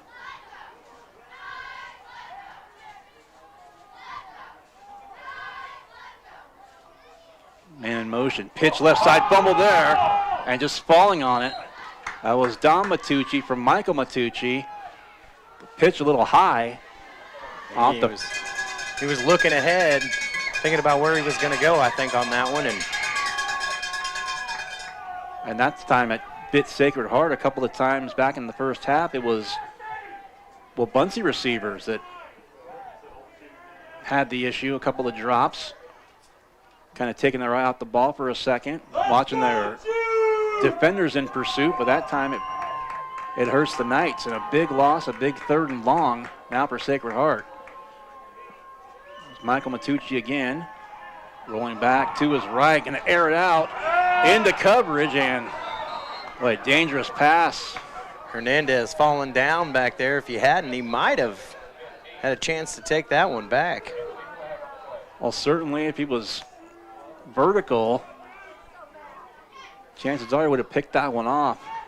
A lot of white jerseys in the area, but it looked like maybe he thought the receiver was going to go and take an outside route, but he just stayed inside. And we're approaching the midpoint of the third, 6.5 to play. Well, what are they calling? It'll be a long 3rd down. And the penalty against the Knights.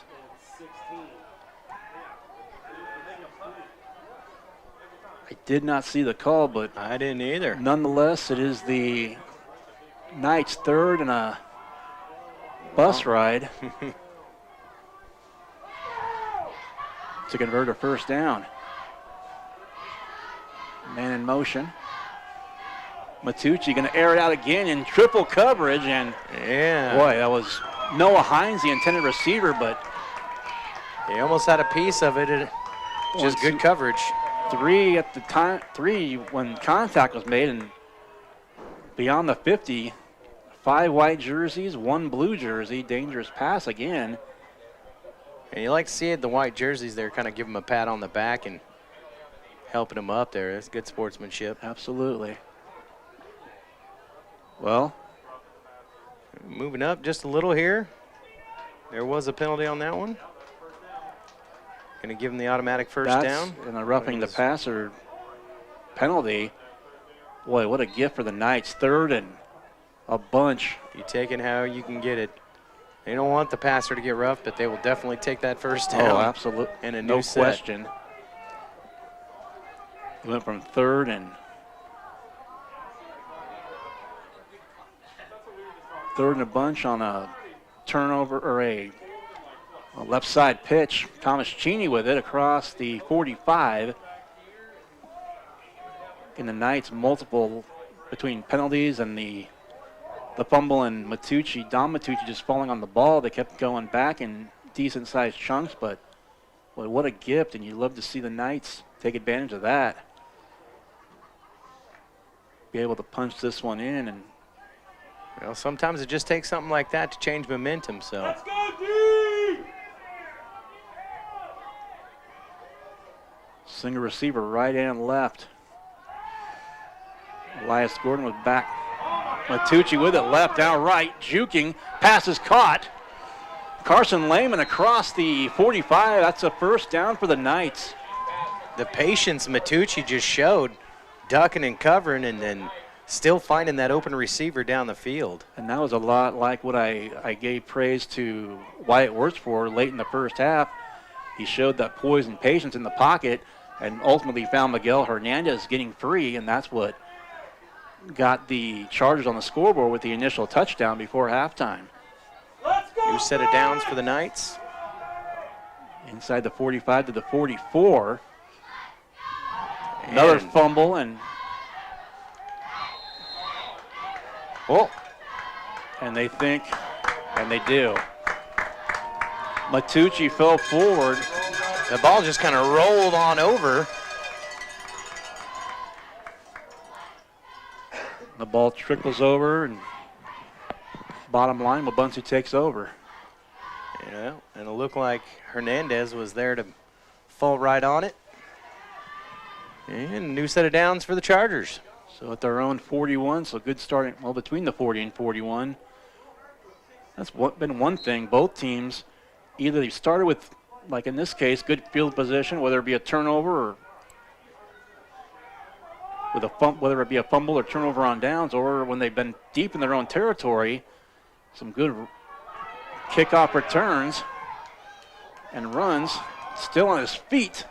Wirtz ankle tackle, grabbed by the ankle inside the 40 to the 38. First down, Wabaunsee. And it looks like Knights defense a little tired on that one. Weren't quite able to bring him down. He was pushing right through. Well, we're under 5 to play here in the third. Knights down a couple of scores. The clock wound once again. 16-0. The initial after what was a scoreless first half, save for the final 19 seconds. Touchdown +2 in the first half, second quarter. Handoff, tackle from behind. That's up to about the 35. That'll be a gain of about 4, maybe 5. And then the second touchdown here, the 8:09 mark here, this third quarter. Another big run by Hernandez, set it up. And a 2-yard touchdown run by Zach Frank.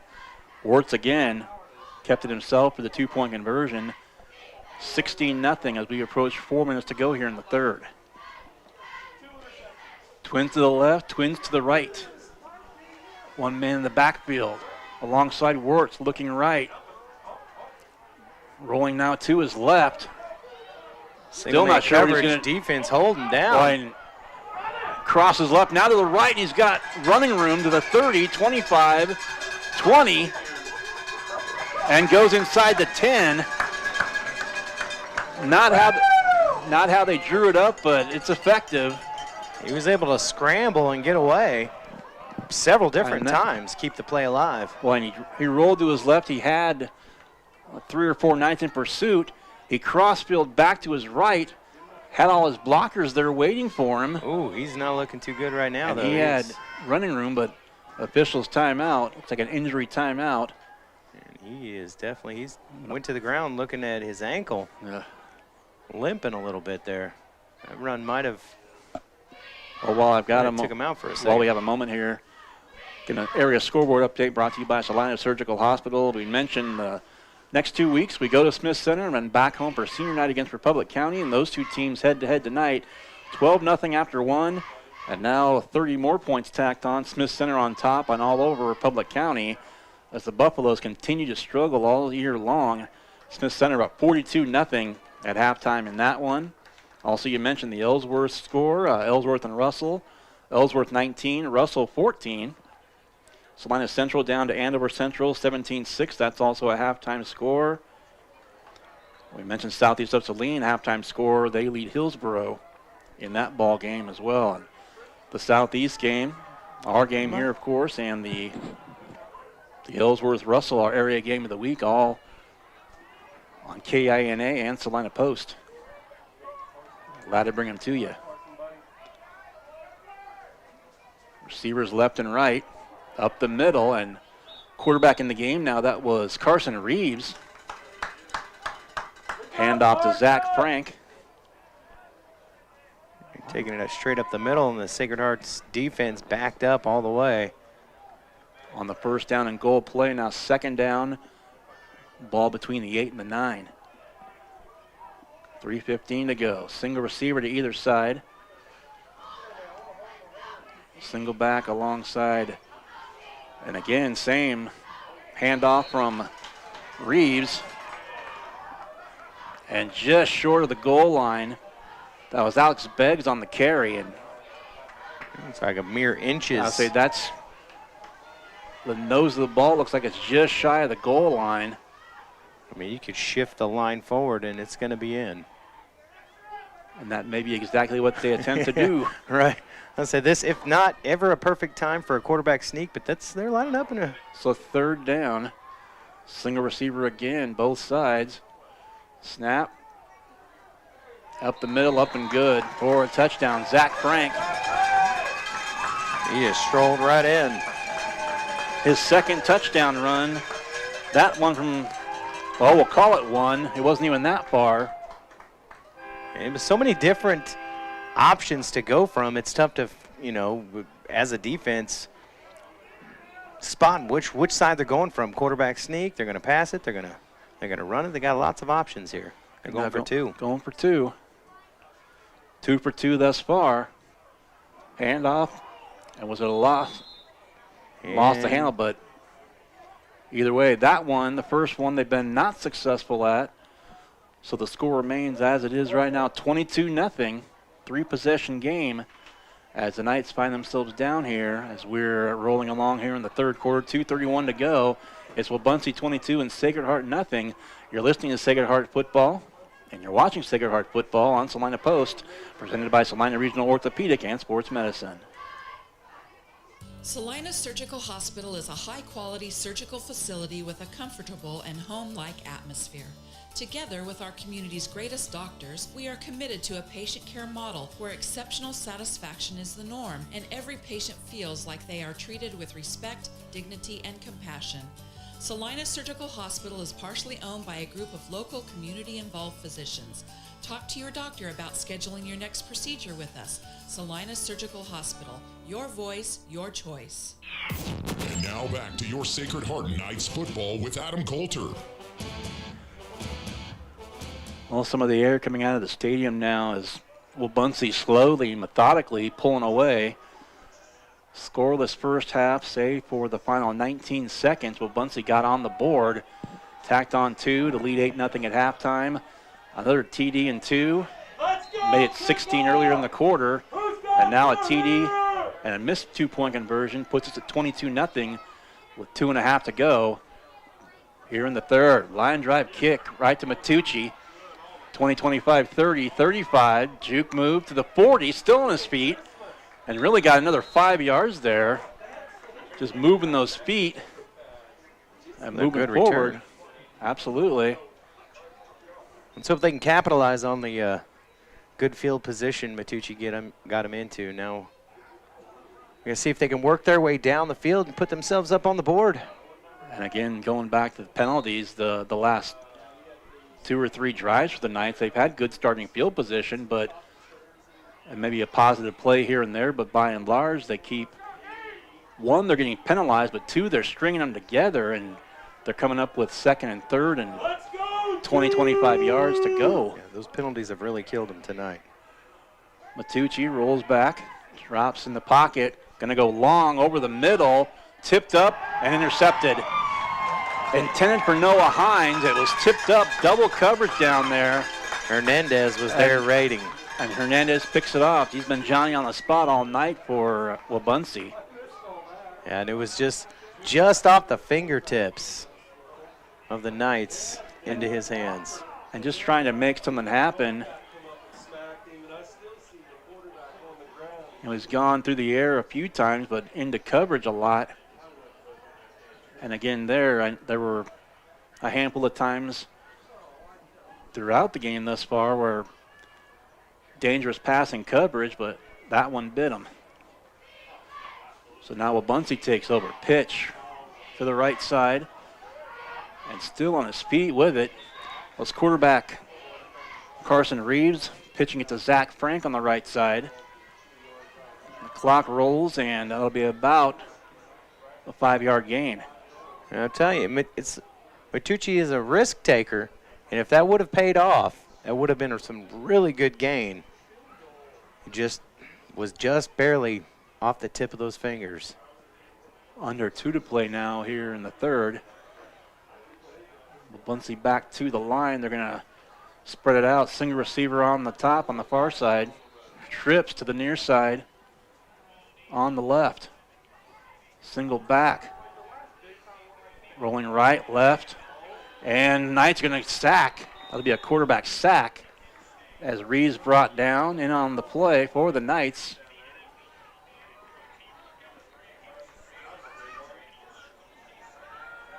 Ben Mars in there for Sacred Heart.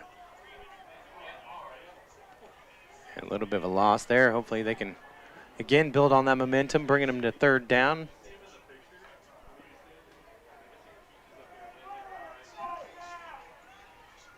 And with the snap, it'll be a minute to go here in the third.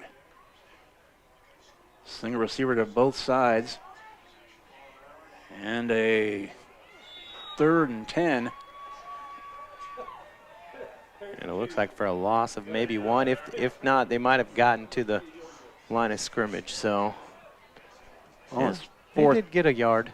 But 4th down, and Sacred Heart's going to force a punt. Matucci right now looks like the lone man. Are they going to punt it away this time, or are they actually going to go for it? It looks like they are going to punt it away. I would be surprised if they didn't, honestly. Well, Matucci back a step behind the 50. Also up to the 40. It's Carson Lehman. Matucci lets it bounce. 45, and it's going to stop and be down right there by Wabaunsee. Right back at the 45 again. And I said they were before the interception. Johnny on the spot, and Miguel Hernandez right there to down the ball. So he's, figuratively, but also somewhat literally. Yeah. Kickoff return, offense, special teams. A little of everything there for tonight. Defense, yeah. You can see that with these a lot of in high school where you're playing both sides of the ball and you still haven't quite figured out where your spot is, or who knows, but it gives you an advantage when you get up into college ball because then you can just about play anything. That's a good point. Timeout, Sacred Heart will take it. 10 seconds left here late third. Let's take a 30 score. Wabaunsee 22, Sacred Heart nothing. You're watching and listening to Sacred Heart Football.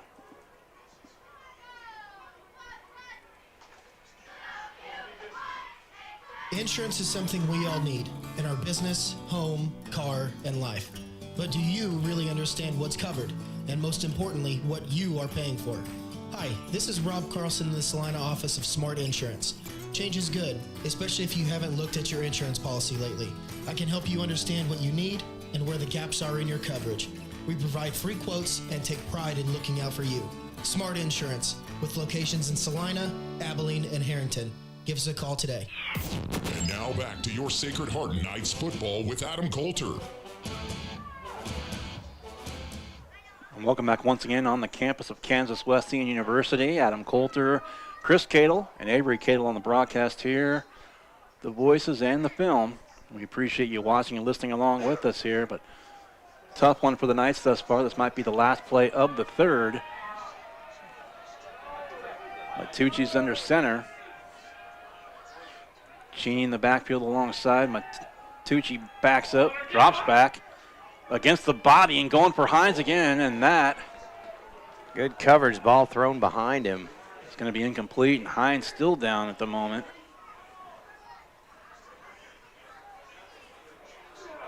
A little slow to get up. Looked like he might have collided with one of his defenders and a little gingerly back to the huddle, but and he was up on his own nonetheless. Doing that a little bit earlier too. I think maybe something wrong with his ankle. Well, he's going to come off the field. Yep. Here comes Bryson Gotti on the field. He's going to come in as Hines will take a breather. Yeah, we talked about it before. Evan Bogart, Doyle Marshall, Jordan King, Andy Marshall, Cooper Ivy, and Kaysen Ivy. Both Ivies on crutches, and just disheartening to see so many guys hurt and unable to play tonight. Yeah, Matucci, near side, pass is caught, 45-50. 45, that'll be a first down for the Knights. Nice pass play, brought down. And that was a pass they needed to happen right there. And that was Matucci to Matucci. That was Michael to Dom. You know, that might have been a play they'd been practicing in the backyard for quite a while there because it looks so smooth. I can see that. And even in the face with several Chargers coming at him, Matucci was able to get that ball away. So going to bring us to the end of the third quarter, 12 on the clock. We'll come back with the start of the fourth. The Knights find themselves down 22-0. You're watching and listening to Sacred Heart Football on Salina Post, presented by Salina Regional Orthopedic and Sports Medicine. Whether on the field, court, or in the operating room, experience matters. A coach loves an experienced team just like a patient values an experienced doctor. Salina Ortho has ABOS board-certified physicians with over 40 years of orthopedic service. If you need help staying active or just want to discuss options regarding the newest techniques and services and specialties that Salina Ortho provides, see one of our trusted physicians or visit salinaortho.com. Salina Ortho, your voice, your choice, past, present, and future. When does normal acute pain become abnormal chronic pain? Chronic pain can be one of two types, nociceptive and neuropathic. Each type differs based on what causes it, what it feels like, and what treatments may relieve it. Neuropathic pain can often be managed by a therapy called neurostimulation or spinal cord stimulation. If you suffer from chronic pain, ask your primary care physician for a referral to the Salina Pain Clinic. Our pain specialists will discuss the right options to manage your pain. Online at salinapainclinic.org. And now back to your Sacred Heart Knights football with Adam Coulter. That pitch to Dom Matucci, the opening play here of the fourth quarter, short gain. It'll be second down after a 2-yard gain, second down and 8. The Knights driving, trying to get on the scoreboard here early in the fourth. The ball spotted at the Charger 34. Single receiver up top. Also one to the near side left. And Matucci, boy.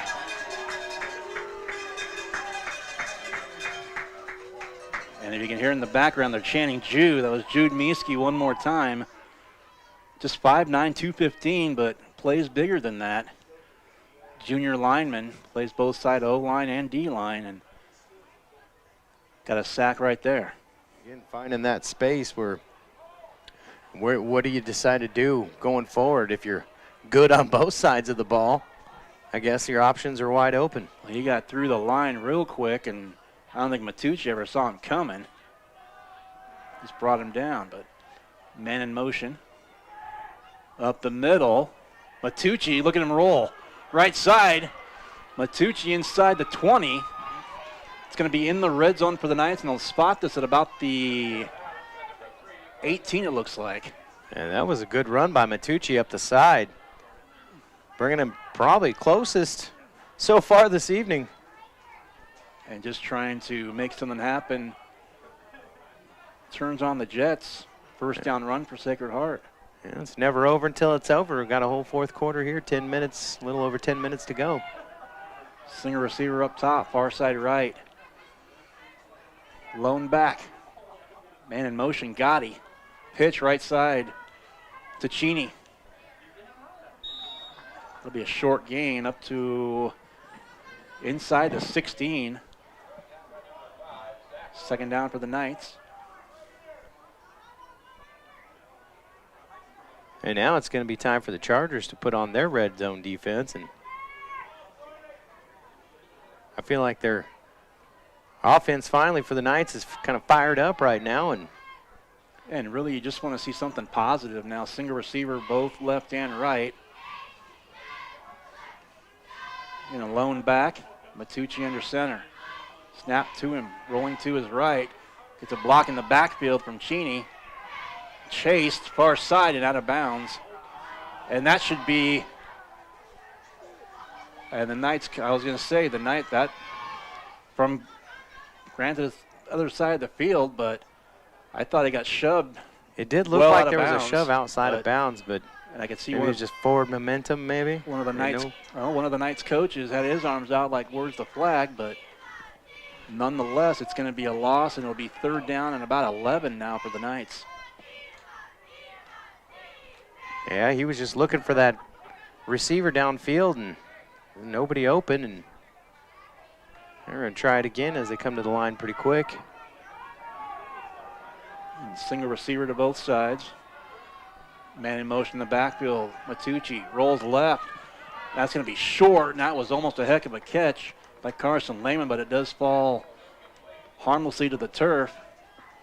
And it's going to be fourth down for the Knights.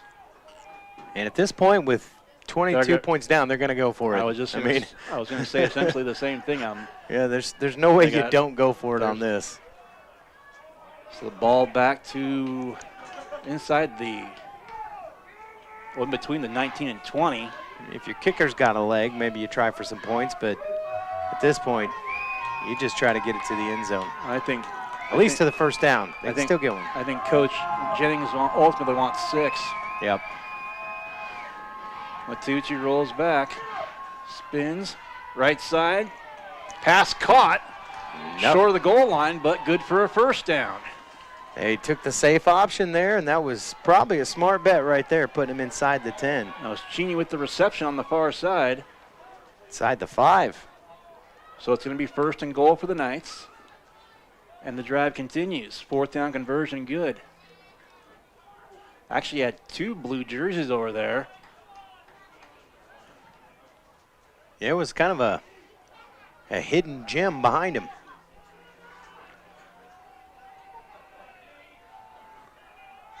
Cheney the lone back, single receiver near side, and Matucci keeps it himself, and he is in for a touchdown for Sacred Hearts. Fitting for Matucci to be the one to push it through, as he kind of drove those, kind of brought it all the way down.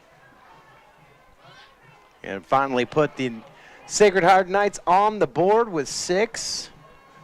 With 9 minutes, 6 seconds left to go in the fourth quarter. We say about a 3-yard touchdown run, I believe. Yeah, it's about, I'd say 3 yards. And they're going to, of course, go for 2. Go for 2.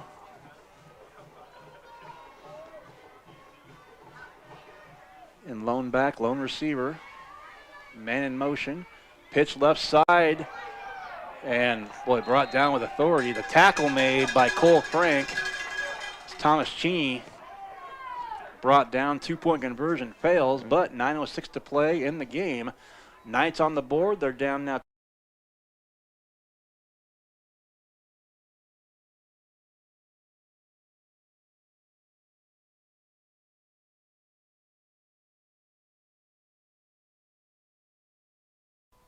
This month, Salina Medical Aesthetics is featuring their pigment control regimen, an all-encompassing system formulated to help treat hyperpigmentation, severe texture damage, and sun damage. Treat severely dull, dry, rough, and leathery skin to help restore a smooth, healthy glow. Great to use as a pre- or post-procedure skin conditioning to help maintain results longer. Helps improve overall appearance and quality of skin. Save 20% off this regimen and visit Salina Medical Aesthetics on social media and salinamedesthetics.org for more.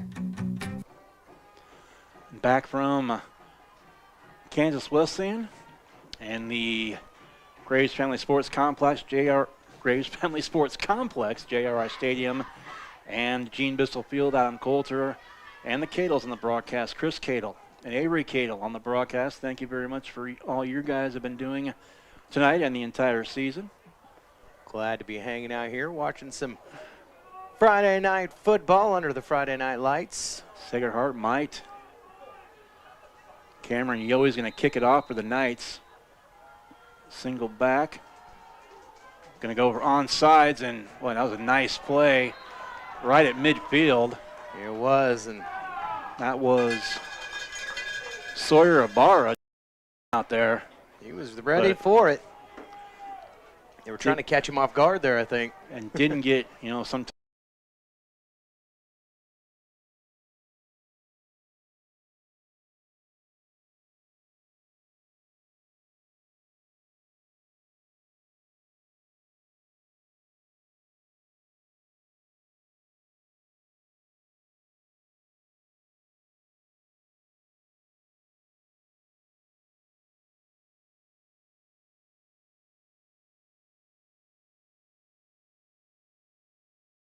Just falls on it. So we'll back him up. Not a loss of a yard. 2 yards? Actually, maybe 2 or 3. It goes from the 49 back to the almost to the 48. So Sacred Heart's rushing pretty much straight up the middle on that one. And now you look, running plays, and the clock is rolling. The clock, obviously, the ally of the Chargers here. Pitch left side. Frank again. Right back to the 50. Really using Frank, really the workhorse for the Chargers here tonight. And it seems like he's been, forward.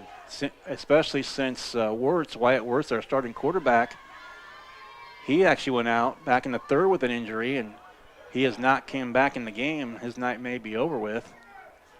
He was limping pretty good, favoring that ankle. But it was Reeves that came in as the quarterback, and Zach Frank alongside him in the backfield.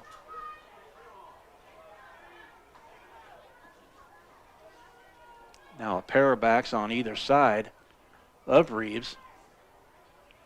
And again to Frank, bangs off a couple Knights to the 50 and brought down inside the 50 down to about the 47.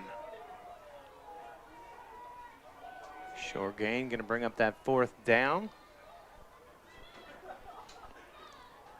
Still 8 yards to go, and it looks like they're going to punt it away. And this is going to be, I believe that's Alex Beggs back there to punt it away. Back for the Knights deep. Michael Matucci back at his own 15. There's the snap. Kick it away. There's a booming kick. Matucci, boy, over his head, but it's going to go into the end zone. That'll be a touchback. There was a leg on that kid. That actually wasn't bad for the Knights, though. They went, it took a Knight bounce in that case. It just kept end over end rolling.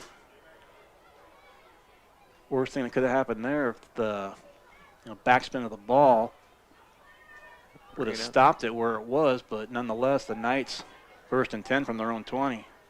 I mean, or 25, excuse me. Never hurts to put the ball in Matucci's hands and let him run with it, but we'll take a free 20 off of it right here. I'll say 20 again.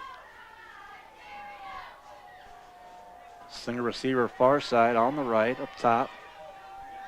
Single back. In motion, pitch left side. Dom Matucci with it. Forward for a few.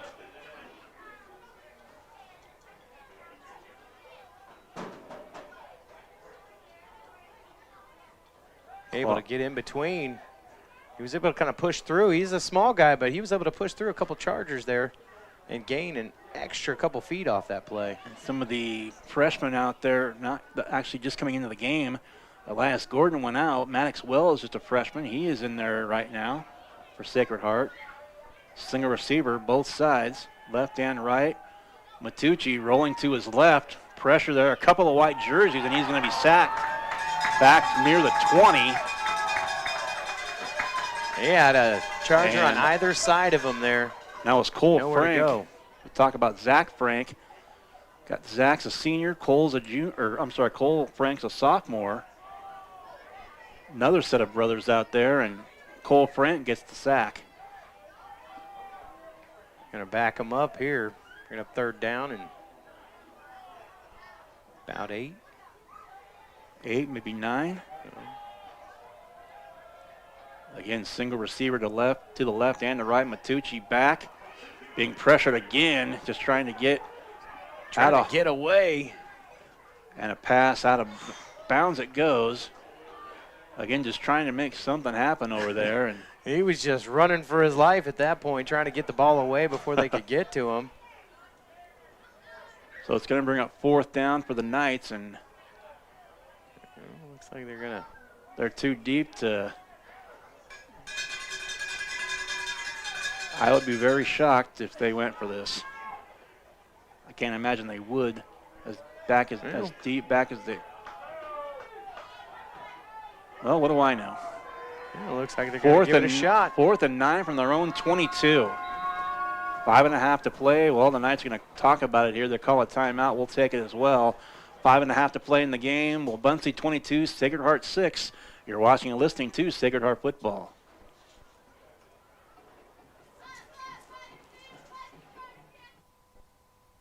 Your next visit to the doctor for an upcoming procedure or surgery should start with a conversation about Salina Surgical Hospital. Hi, this is Geraldine Diedrich, and we are truly committed to fostering your health and well-being. From outpatient procedures to inpatient stays, you will feel the difference in our excellent care and compassion. Talk to your doctor about scheduling your next procedure at Salina Surgical Hospital. Your surgical experience is our specialty. Salina Surgical Hospital is partially owned by a group of local, community-involved physicians. And now back to your Sacred Heart Knights football with Adam Coulter.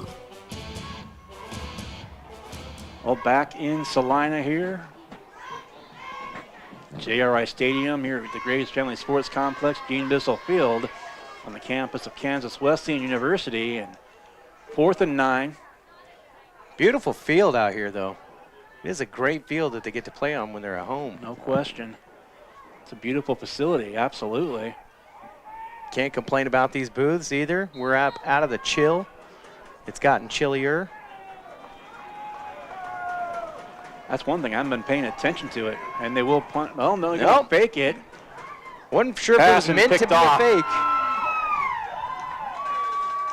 It was almost a bad snap, maybe. I don't know if he was going to fake it or if that was just a bad snap. And that was Leon Rowe. Would have been his 3rd punt. Yeah, I think he was originally going to punt that. But the ill-advised pass, he zipped that on the far sideline, and I saw 3 white jerseys. I didn't see a blue one in the vicinity. No, I think he was. There was one about maybe 15 yards behind him, behind those white jerseys, but that was more of a shuttle forward that ended up in the wrong hands. I don't think he got enough or as much on it as he wanted to, but no. Bottom line, it's a turnover, and the ball goes back to Wabaunsee with just under 5.5 to play in the game, and Wabaunsee up 2 scores. Quarterback keeper trying to turn the corner on the far side. That's Reeves. And knocked down at about the 20. Right back basically to the line of scrimmage. And small, short little break for the defense here, which a lot of the defense is us on the offense, so no breaks at all. And just as heartening if you're Sacred Heart fan or student. They broke through and got the 1 score, but again, going back to the first quarter, I made the comment that pretty clean first quarter, but they started shooting themselves in the foot with penalty calls after penalty. And stringing them together. Yeah. Run to the right. I got a feeling to be that. No, I take that back. I was going to say, is that Hernandez again? Nope, that was number 9. That was Alex Beggs. Another senior. Pretty quick, too. Lots of tools out on the field for Wabaunsee.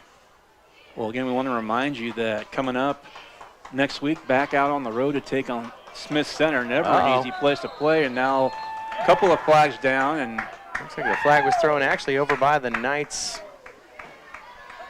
line. Sideline, that's probably not a good sign.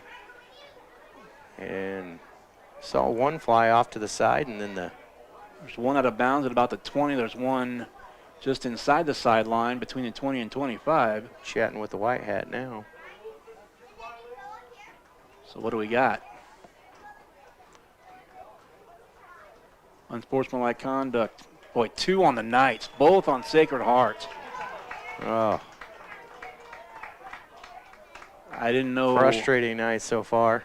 And that's gonna back them all the way up. Put them. The referee called 2 unsportsmanlike penalties, and they both went on the blue and gold. I didn't quite see who it was. Was it? I don't think it was one of the players or one of the. I wasn't the sure. Coach off to the sidelines. It was on the sidelines, and you wonder if it was. Maybe somebody said something wrong, but first and goal. And both flags right over there, like you said, by the Sacred Heart bench, though. Snap and into the end zone. Touchdown, Zach Frank. That's his 3rd rushing touchdown. That one from 2 yards. He's had 3 touchdown runs for a total of 5 yards. 2, 1, and now 2 again.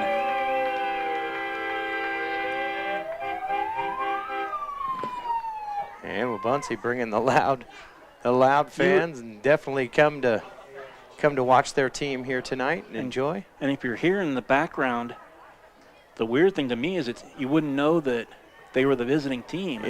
They did bring, and they're good for the 2. So that's 30. We're going to put them up 30-6. And again, you hate to see that. Two unsportsmanlike penalty called on the same play. It is funny how you say that, because it is pretty close. You'd almost think this was a homecoming for Wabaunsee with the amount of crowd that came with them here tonight. But you got to love seeing that people support the teams when they travel. That's true. They're going to spoil the homecoming for the Knights tonight on the scoreboard. Now 30-6, under 4 to play. Another area scoreboard update. Brought to you by Salina Surgical Hospital. Games of interest. Smith Center into the 3rd quarter there all over Republic County, 48-0. We're on the road. We'll be going to Smith Center next week and back here for senior night in 2 weeks, taking on Republic County. And that one, a couple more of the district teams that the Knights will see. Also other games of interest. Into the 3rd, we mentioned El Saline 28, Clifton Clyde 26. Abilene, that was a halftime score over Circle 34-8. And those are the updates we have at the moment. Well, so it's looking more and more like the southeast of Saline, and Ellsworth might be meeting up again undefeated. And I know a lot of people, if they can get through next week too. I know a lot of people looking forward to that too. They met in week 7 last year. And I don't know if that's at Southeast or Ellsworth off the top of my head, but I know a lot of. It's going to be a good game. It'll be on the Salina Post. It will be, absolutely. I know a lot of people. I know a lot of people looking forward to it. And here's Sacred Heart Knights just looking to hold on. Tate Deaver's going to kick it off. That's a good-looking kick. Right into the hands near side. Of Matucci. Still on his feet. Bouncing around, trying to make something, and just swung. Didn't wrap him up.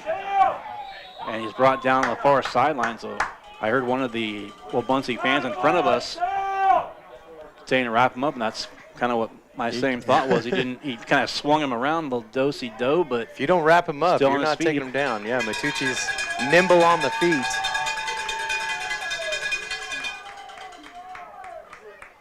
Even after taking that power hit earlier this evening, still quite nimble on the feet out there. Don Matucci back out on the field. Also back in there. Maddox Wells, I mentioned him earlier, the freshman, also on the field for the Knights.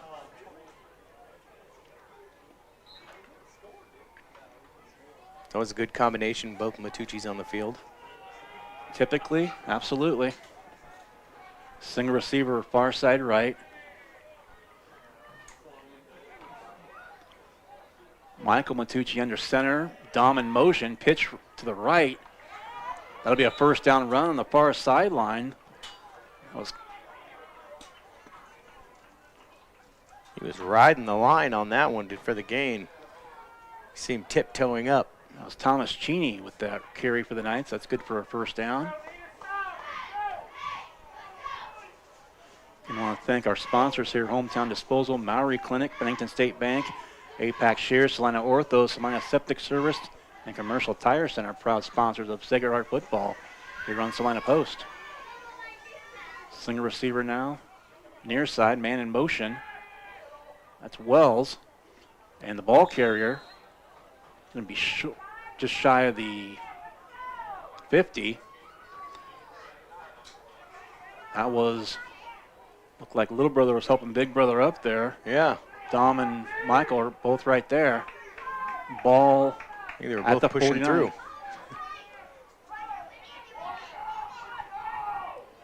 Single receiver near side left.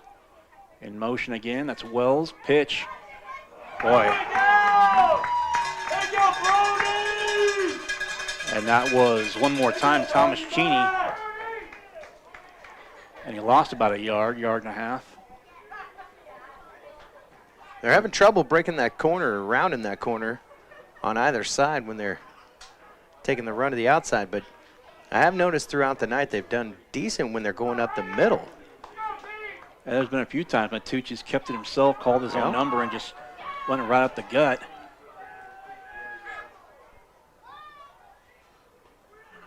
Pitch. Oh, faked the pitch. Did Matucci to his right. Now intercepted. And I think that was Zach Frank. Intended for number, looked like number 6. 5 or was it 6? 5. Your eyes are better than mine. They are now. Well, they are now anyway. It's amazing when you can see a little better. I'm telling you, you're just making me really understand that I need to get to the eye doctors. I can't. It's the numbers that I'm having trouble seeing maybe down there, but when I got here and I could see the numbers on the pylons on the far side of the field, nice. I was pretty happy. Snap. It's a handoff and a run up the middle, and an ankle tackle, and that might have. That was a quick save. That would have been interesting. I think he would have been gone on that. I don't know who was going to catch him at that point, but got a piece of that ankle. Just enough. Held on to the heel. 2 minutes left.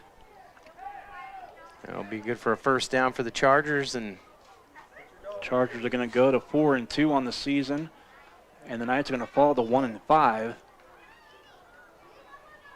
Well, tough homecoming for the Knights here tonight, but King and Queen were crowned, and there's still celebration to happen. And really the same story throughout the season. Several injuries. Yep. Knights playing hard every play. No matter the score. And again, handoff, Zach Frank one more time. As the one thing you can actually say is I have yet to see them give up, quit, or not give it their all in any of these games. And last week it paid off. You know, they came out with a win. Here tonight, not so much, but they're still giving it their all. And like you said, you see so many crutches on the sidelines here. It was only can see them if you look right in front of us here on the left side. Down there, Cooper, and I guess kind of ironic, it's Cooper and Case and Ivy. Sophomore and a senior.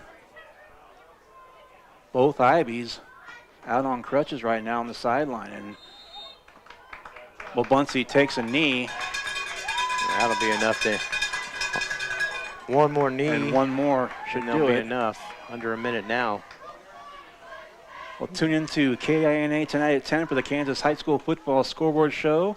Hear scores and game wraps from across the state of Kansas, brought to you by Home Automotive Centers and Salina Surgical Hospital. And hard fought by the Knights here, but Chargers going to come out on top 30-6. But they didn't go without a score, at least. Matucci able to get inside the pylon, so. And that's going to do it. Final seconds will tick off the clock, and coming up post-game, we will take another look at our area scoreboard, brought to you by Salina Surgical Hospital. Gem of the Game by Vernon Jewelers. Hit of the Game presented by Salina Pain Clinic. And the Smart Play of the Game from Smart Insurance, with locations in Salina, Abilene, and Harrington. I forgot to send my score update when I think of it. Final score as the clock hits all zeros. It's Wabaunsee 30, Sacred Heart 6. We'll get a break and come back with post-game. You're watching and listening to Sacred Heart Football on Salina Post, presented by Salina Regional Orthopedic and Sports Medicine. Salina Surgical Hospital is a high-quality surgical facility with a comfortable and home-like atmosphere. Together with our community's greatest doctors, we are committed to a patient care model where exceptional satisfaction is the norm and every patient feels like they are treated with respect, dignity, and compassion. Salina Surgical Hospital is partially owned by a group of local community-involved physicians. Talk to your doctor about scheduling your next procedure with us. Salina Surgical Hospital, your voice, your choice. Fall is full of great activities that keep us on the road. When you return to home sweet home, your sewer backing up into the house is the last thing you want to find. Now is the time to dial up Salina Septic Service and their 24-hour service. They will find the problem, fix the problem, and prevent future problems with the Septic Plus Protection Club. Special pricing and worry-free maintenance. Salina Septic Service, taking care of you now and preventing septic problems in the future. Find them online at salinasepticservice.com. Insurance is something we all need in our business, home, car, and life. But do you really understand what's covered? And most importantly, what you are paying for? Hi, this is Rob Carlson in the Salina office of Smart Insurance. Change is good, especially if you haven't looked at your insurance policy lately. I can help you understand what you need and where the gaps are in your coverage. We provide free quotes and take pride in looking out for you. Smart Insurance, with locations in Salina, Abilene, and Harrington.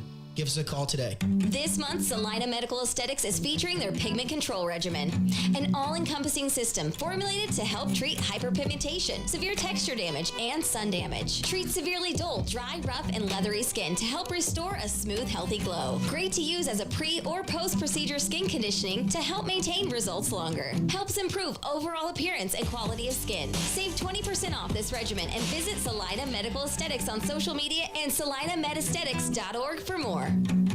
Everyone at Vernon Jewelers would like to thank you for coming into the store and celebrating our 139th anniversary. We'd like to remind you the holiday season is not far away. Shop now and get those great holiday gift ideas for that special someone or special occasion. We can custom order and find that unique to you piece, so stop in. Our service shop is ready to serve you and take care of anything you may need from repair to cleaning. Vernon Jewelers in downtown Salina, where it's the little things that matter since 1884. Well, we are back.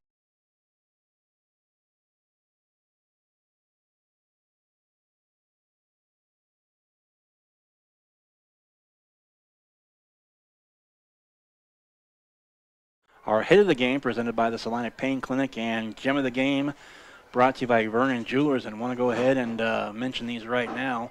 30-6, the final score. Well, the scoring, as Adam Coulter, Chris Cadle, and Avery Cadle joining you here from Kansas Wesleyan. Well, it went almost the entire first half with no score, as the opening kickoff of the game taken by Miguel Hernandez for a big gain that put Wabaunsee in the red zone in Sacred Heart territory right out the bat. But then they turned the ball over on downs eventually. Meanwhile, the Knights get it back. They force another couple of turnovers on downs against Wabaunsee, but the Knights, after a pretty clean first quarter, they began shooting themselves in the foot by, one, the turnover bug, but also stringing it several together and finding themselves at 2nd and 20, 3rd and 30, just some really over and over again. Crazy, yeah. We'll call it like winter beginning cold penalties. That'll work. Like it was their first cold night of football and penalties lined up. Well, finally, late in the first half, 19 seconds left, it was a 30-yard touchdown play, pass play from Miguel Hernandez from quarterback Wyatt Wirtz. That put the Chargers on top 6-0. Wirtz kept it himself for a 2-point conversion, made it 8-0, and that turned out to be the only points that Wabaunsee would need. Third quarter, Zach Frank, his first of 3 touchdown runs at the 8:09 mark. 2 yards out, made it 14-0. Wirtz, another 2-point conversion, made it 16-0. 2:31 to go.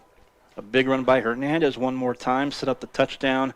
Zach Frank, 1-yard touchdown for his second touchdown of the game.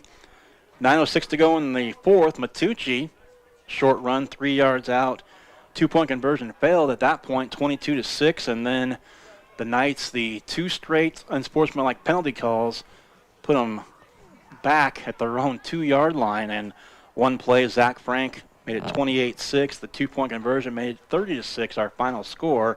Zach Frank, 3 touchdowns, 5 yards, 2, 1, and 2 on the night. So not a bad night's work for him, but unfortunately for the Knights, they fall by 24 here on their homecoming. And Chris, our gem of the game brought to you by Vernon Jewelers, and one of the names I said quite a bit, and senior Thomas Cheney from the backfield, and he, again, playing both sides of the ball, the fullback on offense, linebacker on defense. We're going to name him our player, or our gem of the game, I should say. I think he earned it. Again, absolutely. And gem of the game brought to you by Vernon Jewelers. Again, Thomas Cheney will be our gem of the game for tonight. He's a workhorse all across the field. In the losing effort, unfortunately, but Thomas Cheney, our gem of the game brought to you by Vernon Jewelers. Hit of the game, and I did not see who actually had the individual hit, but Wyatt Wirtz, the quarterback for Wabaunsee, and you never want to see your own player, your opposing player hurt. But for the Knights, the hit of the game presented by the Salina Pain Clinic, I'm going to call that one. That would have to be the hit of the game. Putting Wirtz out of the game, not what you want to see, but it was, again, Wyatt Wirtz, the senior quarterback, and that knocked him out. That'll be our hit of the game presented by the Salina Pain Clinic. And now our smart play of the game presented by Smart Insurance with locations in Salina, Abilene, and Harrington. This one I hadn't got to yet. Any thoughts on your part? Oh, man. Play of the game. The smartest play of the game. I'd probably have to go with that run by Matucci, actually. I mean, the actual scoring run.